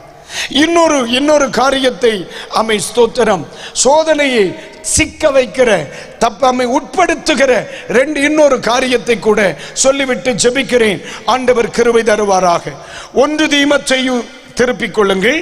1 தீமோத்தேயு 6ஆம் அதிகாரத்திற்கு வரும் பொழுது அங்கே சொல்லப்பட்டிருக்கிறது, கர்த்தருக்கு ஸ்தோத்திரம் உண்டாகட்டும், அதனுடைய 9ஆம் வசனத்தையும் 10வது வசனத்தையும் இப்பொழுது வாசிக்க கேட்போம். ஐஸ்வரியவான்களாக விரும்புகிறவர்கள், ஐஸ்வரியவான்களாகும்படி விரும்புகிறவர்கள் சோதனையிலும் கண்ணியிலும் மனுஷரை கேட்டிலும் மனுஷரின் கேட்டிலும் அழிவிலும் அமிழ்த்துகிற மதிகேடும் சேதமுமான பலவித இச்சைகளிலும் விழுகிறார்கள். கைகளை உயர்த்தி ஒரு அல்லேலூயா சொல்லுங்க. ஒரு முறை கூட சொல்லாமல்ல. உங்களுக்கு போர் அடிக்குதா உங்களுக்கு? இல்ல. ஆமா, இங்கே நீங்க புரியற மாதிரி ஒண்ணு சொல்லவா? இந்த வசனத்தை சுருக்கி புரியற மாதிரி சொல்றேன். அந்த 9ஆம் வசனத்தை படிங்க. ஐஸ்வரியவன்கள் ஆகும்படி விரும்புகிறவர்கள், அப்படியே பிடிச்சுக்கிடுங்க. கடைசி வார்த்தையை வாசிங்க, விழுகிறார்கள். ஐஸ்வரியவான்கள் ஆகும்படி விரும்புகிறவர்கள் சிலர் சீக்கிரம், சிலர் கொஞ்சம் லேட் ஆகி, சிலர் சீக்கிரம், சிலர் கொஞ்சம் லேட் ஆகி விழுகிறது. வெயிட்டுக்கு ஏற்றபடி விழுவாங்க. அதை பிறகு பேசுவோம், நமக்கு நேரம் இல்லை இன்னைக்கு. அப்போ மனிதனை சோதனையில் சிக்க வைக்கிற இன்னொரு பிரச்சனை அவனுடைய ஐஸ்வரியவான்களாக வேண்டும் என்ற விருப்பம். ரொம்ப வருஷங்களுக்கு முன்னால என்ன பரிசுத்த ஆவியானவர் கற்றுக் கொடுத்த ஒரு பெரிய பாடமே எனக்கு. ஆரம்பத்தில் நம்ம எல்லாம் விழுந்து அப்படியே அவர் இப்போ டைப்பா படிச்சு வந்த ஆட்கள். ஆண்டவர் எனக்கு கற்றுக் கொடுத்த ஒரு பாடம், ஒரு நாளும் உன்னுடைய செய்தி என் ஜனங்களுக்குள்ளே பண ஆசையை கொண்டு வரக்கூடாது. என் தேவன் எனக்கு கற்றுக் கொடுத்த ஒரு பாடம்.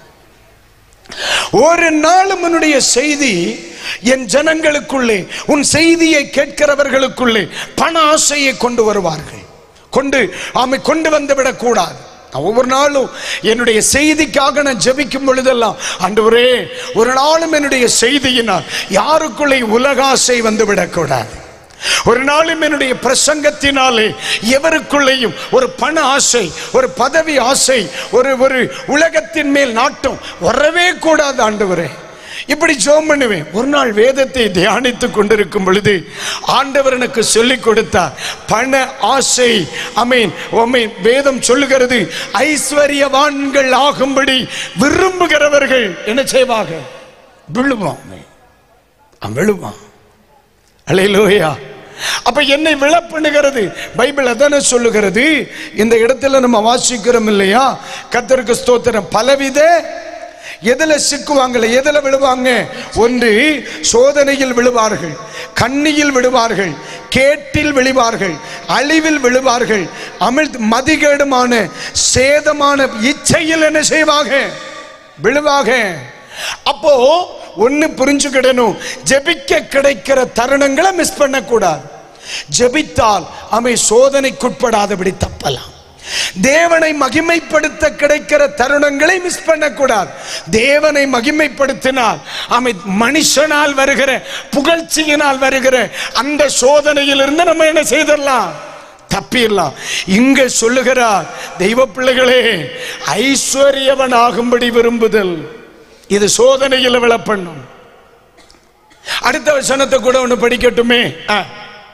பண ஆசை எல்லா தீமைக்கும் வேறாக இருக்கிறது. சிலர் அதை இச்சித்து விசுவாசத்தை விட்டு வழுகி அநேக வேதனைகளாலே தங்களை உருவ குத்தி கொண்டிருக்கிறார்கள். அல்லேலூயா. அநேகர் தங்களை உருவ குத்தி கொண்டிருக்கிறார்கள். இதை சொல்லும் பொழுது எனக்கு இன்னொரு மனுஷன் ஞாபகம் வரும். 6000 பிசாசுகளை தன்னகத்தை கொண்டவன் கல்லை எடுத்து தன்னைத்தான் என்ன செய்தான்? காயப்படுத்தி கொண்டான் அப்படின்னு பைபிள்ல இருக்கு. அவனை பைத்தியக்காரன்னு சொல்லலாம். ஆனா இன்னைக்கு வெளியே தெரியாத நிறைய பைத்தியங்கள் அலையுது. அவனை கண்டா தெளிவா தெரியும். அவன் வஸ்திரம் தெரியாதவனாய் இருந்தான், சங்கிலியினால் கட்ட முடியாதவனாய் இருந்தான், கல்லறையில் படுத்தவனாக இருந்தான், கூவுகிறவனாய் இருந்தான். இப்ப இன்னைக்கு இருக்கிறவர்கள் அப்படி அல்ல. இது ஒண்ணும் செய்யல. இப்ப உள்ளவங்க என்ன செய்யறாங்க? ஒரே ஆசை, எனக்கு இன்னும் வேணும், இன்னும் வேணும், இன்னும் வேணும், இன்னும் வேணும், இடம் இன்னும் வேணும், பணம் இன்னும் வேணும், பதவி இன்னும் வேணும். இந்த அத்தியாகரம் தான் பலரை நாசமாக்கினது. கரிம்படி கிடைச்சா அப்போ ஒரு அல்லையிலே சொல்லுங்க. அப்போ அல்லேலூயா, அல்லேலூயா. நமக்கு ஒரே சோதனை. பிசாசு பயங்கரமா போராடுதான். பாஸ்டர் எங்க போராடுன? நம்ம இருக்க வேண்டிய இடத்துல இருந்த நம்ம எல்லைக்குள்ள அவனுக்கு என்ன வேலை? நம்ம அடிக்கடி சொல்லு, இரும்பு கடையில எறும்புக்கு என்ன வேலை? பேக்கரி கடையில எறும்பு வரும், நியாயம் இருக்கு. இரும்பு கடையில எறும்பு என்னத்துக்கு வந்து? அது கடிக்க முடியாது, அது போல எழுதிட்டு போகும். எறும்புக்கு அறிவு இருக்கு. இது இரும்பு கடை, நம்ம போக முடியாது, கடிச்சா கடிபடாது. அல்லேலூயா. தெய்வ மக்களுக்குள்ள அடிப்படை என்னுடைய கணக்கு தான். விடுதலை நம்முடைய வாழ்க்கையில் மாற்றம் வரும் பொழுது வர வேண்டிய விடுதலை தானா வரும். வர வேண்டிய விடுதலை தானா வரும். யாரும் தலையில கை வைக்க வேண்டாம். தேவனுடைய வசனம் ஒரு மனிதனுக்குள்ள வெளிப்படும் பொழுது விடுதலை தானா வரும். இன்னைக்கு ராத்திரி சொல்லுகிறேன், இந்த ராத்திரி முதல் சில மாற்றங்கள் குடும்பங்களில் ஆரம்பிக்கும். வாசிக்கிறவர்கள் கைகளை தட்டி ஆண்டவருக்கு நன்றி சொல் பார்க்கலாம். மாற்றம் ஆரம்பிக்கணும். சும்மா கதை விட்டுட்டு போகவா? அல்லேலூயா. அவன் சோதனையில் அகப்படுவான். யா அமை தோத்திரம். அமை பண ஐஸ்வர்யவன் ஆகும்படி. அப்ப இந்த இடத்துல முதல்ல சொன்ன ஜோம் பண்ணுங்க, சிக்க வேண்டியது வராது சோதனையில. இரண்டாவது சொல்ற மகிமைப்படுத்த தவறாதீங்க, தேவனை மகிமைப்படுத்துங்க, சோதனையில சிக்க வேண்டியது வர. ஆனா இங்க ஒரு காரியத்தை சொல்லி கொடுக்கிறார், இதை செய்ய, சிக்க வேண்டியது வராது. எது? அதனுடைய 6ஆம் வசனத்தை படிங்கம்மா பாருங்க. போதும் என்கிற மனதுடனே கூடிய, இருக்கிறது போதும் என்ற மனதுடனே கூடிய தேவ பக்தியே மிகுந்த ஆதாயம். எவ்வளவு பயங்கரம் இல்லையா? அல்லேலூயா. தெய்வம் நமக்கு தந்தது போதும். கர்த்தர் நடத்துறார். இல்லாத காலங்களிலும் தெய்வம் நடத்தினார். இப்பொழுது இருக்கிறது இப்போ நடத்துவார். இனி எனக்கு எது தேவையோ அதை தந்து அவர் நடத்துவார். சிங்கக்குட்டிகள் தாட்சி அடைந்து பட்டினியாய் கிடக்கும். கர்த்தரை தேடுகிறவர்களுக்கு ஒரு நன்மையும் குறைபடாது. இந்த சத்தியம் புரிஞ்சவங்க மட்டும் கைகளை உயர்த்தி வர அல்லேலூயா சொல்லு. அல்லேலூயா. போதும் என்ற மனம், போதும் என்ற கர்த்தர் நடத்துறார். இல்லாத காலத்தில் தெய்வம் நம்ம நடத்தலையா? நடத்தினாரே. இன்றைக்கு ரட்சிக்கப்பட்ட அத்தனை பிள்ளைகளுக்கு சொல்றேன், ஒன்னு சொல்லவா, நான் அடிக்கடி சொல்லுவேன். நான் இந்த உலகத்தில் மனுஷனை படைப்பதற்கு முன்னே மனிதனுக்கு தேவையான அனைத்தையும் படைத்த பின்புதான் தெய்வம் மனுஷனை படைச்சார் இல்லையா? மனுஷனை படைச்சு உட்கார வச்சுட்டு உனக்கு என்ன வேணும்? நேந்திரம்பழம். நேந்திரம்பழம் உண்டாவதாக. ஏத்தம்பழமே ரபோஸ்டா வேணும், ரபோஸ்டா உண்டாவதாக. இப்படி ஒன்றும் செய்யல. எல்லாவற்றையும் படைத்த பின்பு அதை ஆளுவதற்கு தேவன் மனிதனை படைத்தார் என்றார். எனக்கு ஒரு குடும்பம், எனக்கு ஒரு வாழ்க்கை, எனக்கு ஒரு பிள்ளை, எனக்கு ஒரு ஊழியம், எனக்கு ஒரு தரிசனம், எனக்கு ஒரு சபை, எனக்கு ஒரு வாழ்க்கையை தெய்வம் தந்திருப்பாரனால் அதற்கு வேண்டிய எல்லாவற்றையும் இந்த பூமியில தெய்வம் ஆயத்தப்படுத்தின பின்புதான் எனக்கு ஒரு வாழ்க்கையை தந்திருப்பார். இந்த விசுவாசம் உள்ளவர்கள் கைகளை தட்டி ஆண்டவருக்கு ஏன் இந்த ராத்திரியில் மகிமைப்படுத்த கூடாது? அல்லேலூயா. அப்ப இப்ப எனக்கு சோதனைக்குள் சிக்காமல் இருக்க, சோதனைக்குட்படாமல் இருக்க, இப்ப எனக்கு ஒண்ணு கர்த்தர் நல்லா தான் வச்சிருக்கார். அல்லேலூயா. சிலரை பார்த்திருக்கிறீங்களா?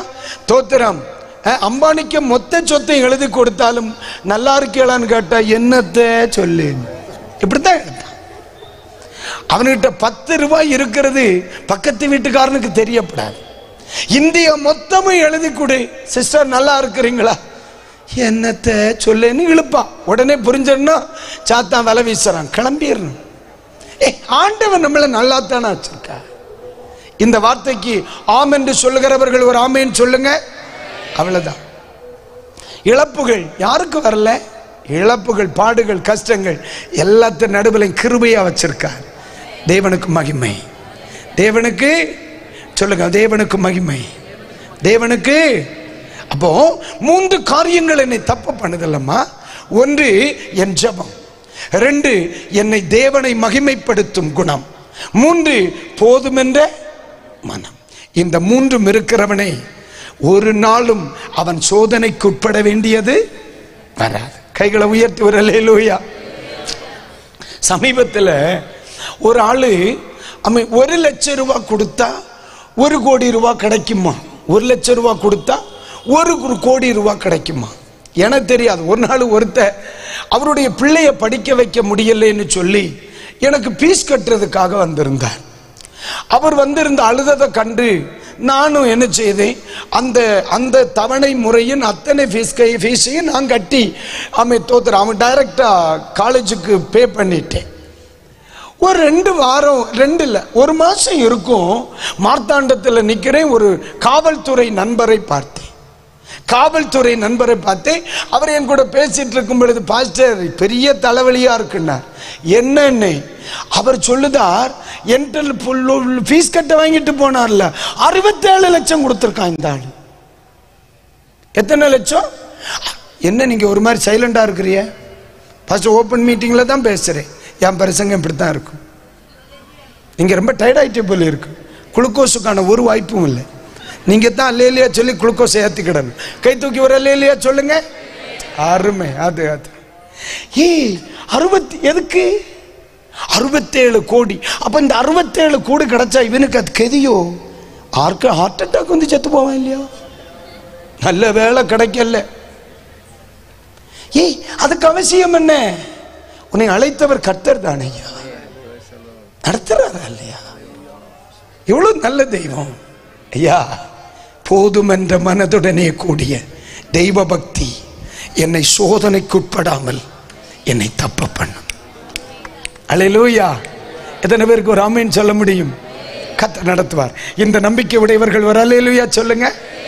அப்ப இன்னைக்கு ராத்திரி படிச்சது உட்படக்கூடாத சோதனை. அப்ப நம்ம எதையெல்லாம் கூட்டணும்? இந்த முதலாவது நாள் எதையெல்லாம் கூட்டணும்? Number 1 prayer.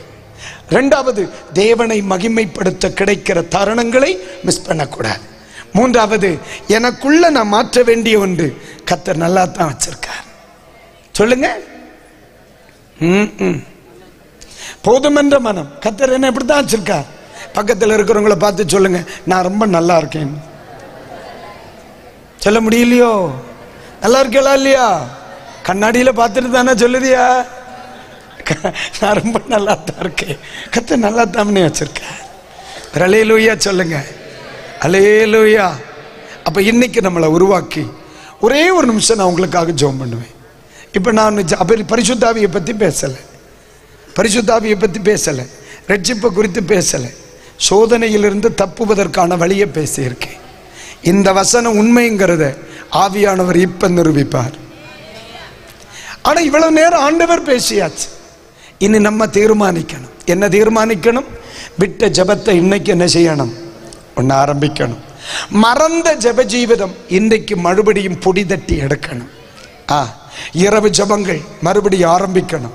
அதிகாலை ஜபம் இன்றைக்கு ஆரம்பிக்கணும் இயேசுவின் நாமத்தினால. விட்டு போன உபவாச ஜபம் இன்னைக்கு நம்ம எடுக்கணும். என்ன? மறுபடியும் எழும்பிருங்கப்பா. தேவன் எல்லாம் நன்மைக்கா முடிய பண்ணுவார். 2வது தேவனை மகிமைப்படுத்தணும். அல்லேலூயா. புகழ்ச்சியில் என்ன செய்யக்கூடாது? சிக்கக்கூடாது. தேவனை மகிமைப்படுத்தணும். தேவனை மகிமைப்படுத்த சோதனைக்கு நம்ம என்ன செய்யலாம்? சோதனைக்கு தப்பிக்கிட்டே இருக்கலாம். போதும் என்ற மனம். இது ஒரு மனிதனில் இருக்கும் பொழுது பைபிள் சொல்லுது, அவர்கள் மேல் தேவ கிருபை பூரணமா இருந்துச்சு. எது இருந்துச்சு? தேவ கிருபை பூரணமா இருந்துச்சு. இன்றைக்கு இந்த கன்வென்ஷனை முடிச்சு போகும் பொழுது அந்த கிருபையின் பரிபூரணத்தோட வெளியே போனோம். எத்தனை பேர் விரும்புறீங்க? அப்ப எழும்புங்க, ஜெபம் பண்ணுவோம். நேரம் சரியாக 9:28. நான் சொன்னதை விட 10 நிமிஷம் அதிகமாயிட்டு. எல்லாரும் எழும்பி நிற்கலாம். நம்ம ஜெபம் பண்ண போறோம். இந்த இரவில் பரிசுத்த கர்த்தர் நம்மோடு அவர் பேசியிருக்கிறார். நம்மோடு அவர் பேசியிருக்கிறார். இந்த இரவு நேரத்தில் ஒரே ஒரு கணம் கண்களை மூடி, உட்படக்கூடாத சோதனை, சபைகள் உட்படக்கூடாத சோதனை, தேவ ஊழியர்கள் உட்படக்கூடாத சோதனை, தேவ ஜனங்கள் உட்படக்கூடாத சோதனை. இன்றைக்கு ராத்திரி பொழுதில் எத்தனை பேரோடு தேவன் பேசினார் என்று எனக்கு தெரியவில்லை. ஆனால் ஆண்டவர் பேசினது மட்டும் எனக்கு நன்றாக தெரியும். ஒரே ஒரு கணம் கண்களை மூடி, ஒரே ஒரு கணம் கண்களை மூடி, உங்களால் முடியுமானால் உங்க 2 கரங்களையும் சற்று உயர்த்தி, 2 கரங்களை உயர்த்தி இந்த 3 காரியங்களை உங்கள் வாய் திறந்து உச்சரிக்க முடியுமா? 1, ஜெபம். என் குடும்பத்திலே நான் சோதனைக்கு உட்படாதிருக்கும்படிக்கு என் ஜெபம் கூடணும் இல்லை. இன்னைக்கு ராத்திரி ஆண்டவர்ட்ட கேட்கிறீங்களா? இந்த மைதானம் முழுவதும் தேவ மகிமை நிரம்பி வருகிறது. இப்ப என் அன்பு சகோதரனே, என் அன்பு சகோதரனே, என் அன்பு சகோதரியே, இழந்த ஜெபம், இழந்து போன ஆவிக்குரிய வாழ்க்கை, ரட்சிக்கப்பட்ட நாட்களில் நமக்குள்ளே பற்றி எறிந்த ஜெப ஜீவியம், அபிஷேகம் பண்ணப்பட்ட அன்றைக்கு தேவன் நமக்குள் கொளுத்தின அதே ஜெப வாழ்க்கை, உன்னுடைய வாலிபத்திலே என் சமூகத்தில் நீ அழுத கண்ணீரின் ஜெபம் மறுபடியும் ஆரம்பிக்கப்படுமானா, இன்றைக்கு ராத்திரி கர்த்தர் சொல்லுகிறார், உனக்கு வைத்திருக்கிற மகிமையை இக்காலத்து பாடுகள் வரப்போகிற மகிமை கொப்பானவைகள் அல்லவே. ஒரு மகிமை பொருந்தின ஆரம்பத்திற்காக இன்றைக்கு ராத்திரியில் ஆண்டவர் நம்மோடு கூட பேசுகிறார். இன்றைக்கு எத்தனை பேர் ஆண்டவரை பார்த்து சொல்லுவீங்க, ஆண்டவரே நான் இழந்த ஜெபத்தை, விட்டு போன ஜெபத்தை, விட்டு போன தேவனுடைய உறவை இன்றைக்கு ராத்திரி நான் ஆரம்பிக்க விரும்புகிறேன் என்று சொல்கிறவர்கள் கொஞ்சம் சத்தம் உயரட்டுமே. அம்மே, அண்ணன், அக்கா, உங்களால கை உயர்த்த முடியலன்னு விட்டுருங்க. உங்க கைகளை நெஞ்சு மேல வச்சிருங்க. வயது முதிர்ந்தவர்கள் அதிகமான பேர் இருக்கிறீங்க. என் ஆண்டவர் சொல்லுகிறார், இன்னைக்கு அநேகருடைய வாழ்க்கையில் மங்கி கிடக்கிற சில விளக்குகளை நான் கொளுத்த போகிறேன். ஜெபம் என்று சொல்லுகிற ஒரு ஆயுதம், ஜெபம் என்று சொல்கிற ஒரு விளக்கு, ஜெபம் என்று சொல்கிற ஒரு மகிமையான ஆயுதம் சில வீடுகளில் ஆரம்பிக்க போகிறது. இப்பொழுது தேவனுடைய பிள்ளைகள், உங்களால் எவ்வளவு சத்தமாய் ஜெபிக்க முடியுமோ, எவ்வளவு சத்தமாய் ஜெபிக்க முடியுமோ இப்ப ஜெபம் பண்ணுங்க, ஜெபம் பண்ணுங்க. Yes, Thank you. நீங்க ஜெபிக்க ஜெபிக்க ஆவியானவர் உங்கள் நடுவிலே கிரியை செய்கிறதை நான் பார்க்கிறேன். ஆண்டவர் மிக தெளிவா சொல்லுகிறார், அநேகரை சோதனையின் விளிம்பில் சத்துரு நிறுத்தி வச்சிருக்கிறார். இன்னைக்கு கர்த்தர் சொல்லுகிறார், ஜெபம் என்கிற ஆயுதத்தை இன்றைக்கு ராத்திரி இந்த தேசத்திலே என் தேவன் தாராளமாய் தருகிறார். உங்களுக்கு விரோதமாய் எழும்பி நிற்கிற சில சோதனையின் முகத்தை முறிக்கும்படியாக இன்றைக்கு ராத்திரியிலே சில தேவ பிள்ளைகளின் மேல் ஒரு ஜெபாபிஷேகம் ஊற்றப்படுகிறது. அது தேவை என்று சொல்கிறவர்கள், விரும்புகிறவர்கள் கைகளை தட்டியே ஆண்டவரை மகிமைப்படுத்த கூடாது. இந்த மைதானம் முழுவதும் ஒரு தேவ மகிமை, இந்த மைதானம் முழுவதும் ஒரு தேவ வல்லமை, இந்த மைதானம் முழுவதும் தேவனுடைய வல்லமை. இன்றைக்கு ராத்திரி ஆண்டவர் சொல்லுகிறார், அநேகர் விட்ட ஜெபம் இன்றைக்கு ராத்திரி ஆரம்பிக்க போகிறது. சில குடும்பங்களை நெருங்கி வருகிற சோதனை காரணை கத்த தெரிக்க பண்ண போகிறார், தெரிக்க பண்ண போகிறார். உங்கள் முழங்கால் சத்துருவை தெரிக்க பண்ண போகிறது, உங்கள் முழங்கால் சத்துருவை தெரிக்க பண்ண போகிறது, உங்கள் ஜெபம் சத்துருவை ஜெயிக்க தெரிக்க பண்ண போகிறது. சில சோதனையை இன்றைக்கு ராத்திரியில் நீங்கள் உட்படாதபடி அவைகளை தாண்டுகிற ஒரு ராத்திரி, அதற்கான ஒரு தேவ கிருபை இன்று இரவில் வைக்கப்படுகிறது.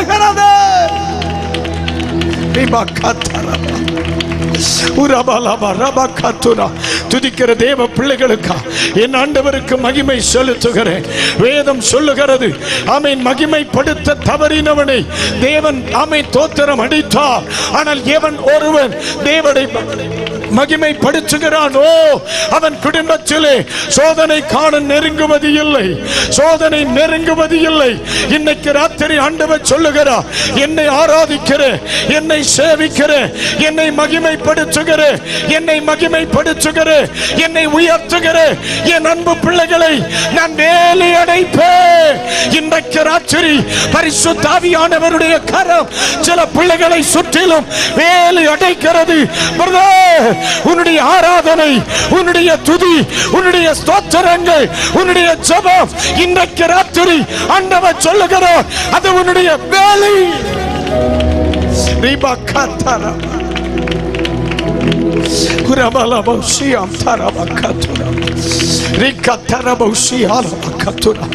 ஒருவர் உட்படக்கூடாது, ஒருவரையும் உட்படுத்தி விடக்கூடாது. இந்த இரவில் ஆண்டவர் சொல்லுகிறார், போதும் என்ற மனதுடனே கூடிய தெய்வ பக்தி இது எந்த குடும்பத்தில் இருக்கிறதோ, ஆண்டவரே நீர்தான் என்னுடைய சொத்து. லேவியனை பார்த்து ஆண்டவர் சொன்னார், உனக்கு இந்த பூமியிலே வேறொரு காணியாட்சி வேண்டாம், நான் தான் உன்னுடைய காணியாட்சி. இன்றைக்கு ராத்திரியிலே யாரும் இல்லை என்று வருத்தப்படுகிற பிள்ளைகளுக்கு ஆண்டவர் சொல்லுகிறார், உனக்கு சொத்து நானே, உன் சுகம் நானே, உன்னுடைய ஆரோக்கியம் நானே, உன் எதிர்காலம் நானே. லேவியனை பார்த்து ஆண்டவர் சொன்னார், உனக்குரிய ஒரே காணியாட்சி நான் தான் உன்னுடைய காணியாட்சி, நான் தான் உன்னுடைய காணியாட்சி. ஹல்லேலூயா. இந்த இரவு நேரத்தில் ஒரே ஒரு கணம் உங்க ரெண்டு கைகளை ஒரே ஒரு கணம் உயர்த்தி, ஆண்டவரே சோதனைக்குட்படாதிருக்க என் கைகளை நீர் பிடித்துக் கொள்ளும் ஆண்டவரே. தெளிவா சொல்றேன். ஆமென், தோத்திரம். இந்த ஊழியத்தில் இந்த நாள் முதல் ஒரு பெரிய மாறுதலை பார்ப்பீங்க. கர்த்தர் அநேகருடைய கைகளை அவர் இறுக பிடிக்கிறார். அப்பா எனக்கு யாரும் இல்லை, எனக்கு யாரும் இல்லை ஆண்டவரே, தனியாக நின்று கொண்டிருக்கிறேன், இனி என்னை பிடித்து நடத்துவதற்கு யாரும் இல்லை என்று தனித்து விடப்பட்ட ஒரு சூழ்நிலையில் என் சத்தம் கேட்கிறவர்களுக்கு சொல்லுகிறேன், உன் கைகளை அவர் பிடிக்கட்டும் கொடு, உன் கைகளை அவர் பிடிக்கட்டும் கொடு, உன் கைகளை அவர் பிடிக்கட்டும் கொடு. பைபிள் சொல்லுகிறது, அவரை நம்பி வெட்கப்படாதிருந்தார்கள், அவரை நம்பி வெட்கப்படாதிருந்தார்கள். இன்றைக்கு ராத்திரி ஆண்டவர் சொல்லுகிறார், இன்றைக்கு ராத்திரி தனது வாழ்க்கையில் என் கரத்தை பிடித்துக் கொள்ள விரும்புகிற என் பிள்ளைகளை இனி மூழ்கி போக நான் விடுவது இல்லை. ஹல்லேலூயா. நல்லவரே வல்லவரே ஆராதனை ஆராதனை. எல்லாரும் இணைந்து சொல்லுங்க, வல்லவரே ஜீசஸ்.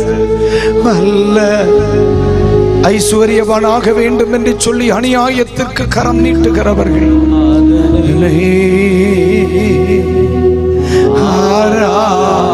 ஒரு முறை கூட சத்தம் உயர்த்தி, நல்லவரே ஜீசஸ் வல்லவரே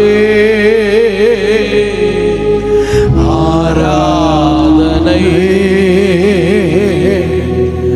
ஆராதனை. இன்னைக்கு ராத்திரி உங்களை பார்த்து நான் சொல்றேன், இந்த 3 நாட்கள் கூடுகை முடியும் பொழுது அநேகருடைய வாழ்க்கையில் புதியதொரு ஆரம்பம் பார்க்க முடியும். இந்த இரவில் நமக்குரிய நேரம். ஆண்டவரே, நம்முடைய பாதத்தில் முழங்கால் படியிடவும், உம்மை மகிமைப்படுத்தவும், நீர் எனக்கு தருகிற சுதந்திரத்தை பிடித்து ஓடுவதற்கும் என்னை ஒப்புக் கொடுக்கிறேன். நீர் தராத ஒரு நன்மை எனக்கு வேண்டாம் ஆண்டவரே. நீர்தான் என் சொத்து, இயேசு எனக்கு போதும் பாஸ்டர் என்று சொல்லுகிறவர்கள் யார் இருந்தாலும் உங்க வலது கரத்தை மட்டும் உயர்த்தி சொல்லுங்க, எனக்கு இயேசு போதும், எனக்கு இயேசு போதும். தேங்க்யூ. உயர்த்தப்படுகிற கரங்களுக்காக நான் ஆண்டவருக்கு நன்றி சொல்றேன். இன்றைக்கு ஒரு வார்த்தை உங்களை தேடி வருகிறது. இது உலகத்தின் முடிவு பரியந்தம் சகல நாட்களிலும் நான் உன்னுடனே கூட இருப்பேன், நான் உன்னுடனே கூட இருப்பேன், நான் உங்களுடனே கூட இருப்பேன். இந்த வார்த்தையை மிஞ்சின ஒரு வாக்குத்தத்தமே கிடையாது. எப்ப இன்னைக்கு இரவில் உன்னோடு கூட உன் வீட்டுக்கு வருவேங்கிறது அடையாளம். இன்றைக்கு இரவில் உன்னோடு கூட நான் உன் வீட்டுக்கு வருவேன். உன்னுடைய குடும்பத்தில் இருக்கிற சாபம், உன்னுடைய வாழ்க்கையில் இருக்கிற இருளின் கிரியைகளை சுட்டரிக்க சர்வ வல்லமையுள்ள தேவனே, இன்றைக்கு ராத்திரி இந்த இடத்தில் பாரத்தோடு இருக்கிற அத்தனை பிள்ளைகளுக்காக ஜெபிக்கிறேன். அவருடைய இருதயத்தில் இருக்கிற பாரங்கள், அவருடைய இருதயத்தில் இருக்கிற வியாகுலங்கள், அவருடைய இருதயத்தில் இருக்கிற துக்கம் இயேசுவின் நாமத்தில் அவர்களை விட்டு விலகி போவதாக புதியதொரு ஆரம்பம் குறிக்கும்படி ஜெபிக்கிறேன் இயேசுவின் நாமத்தில் பிதாவே. கைகளை தட்டி ஆண்டவருக்கு நன்றி சொல்லுவோம்.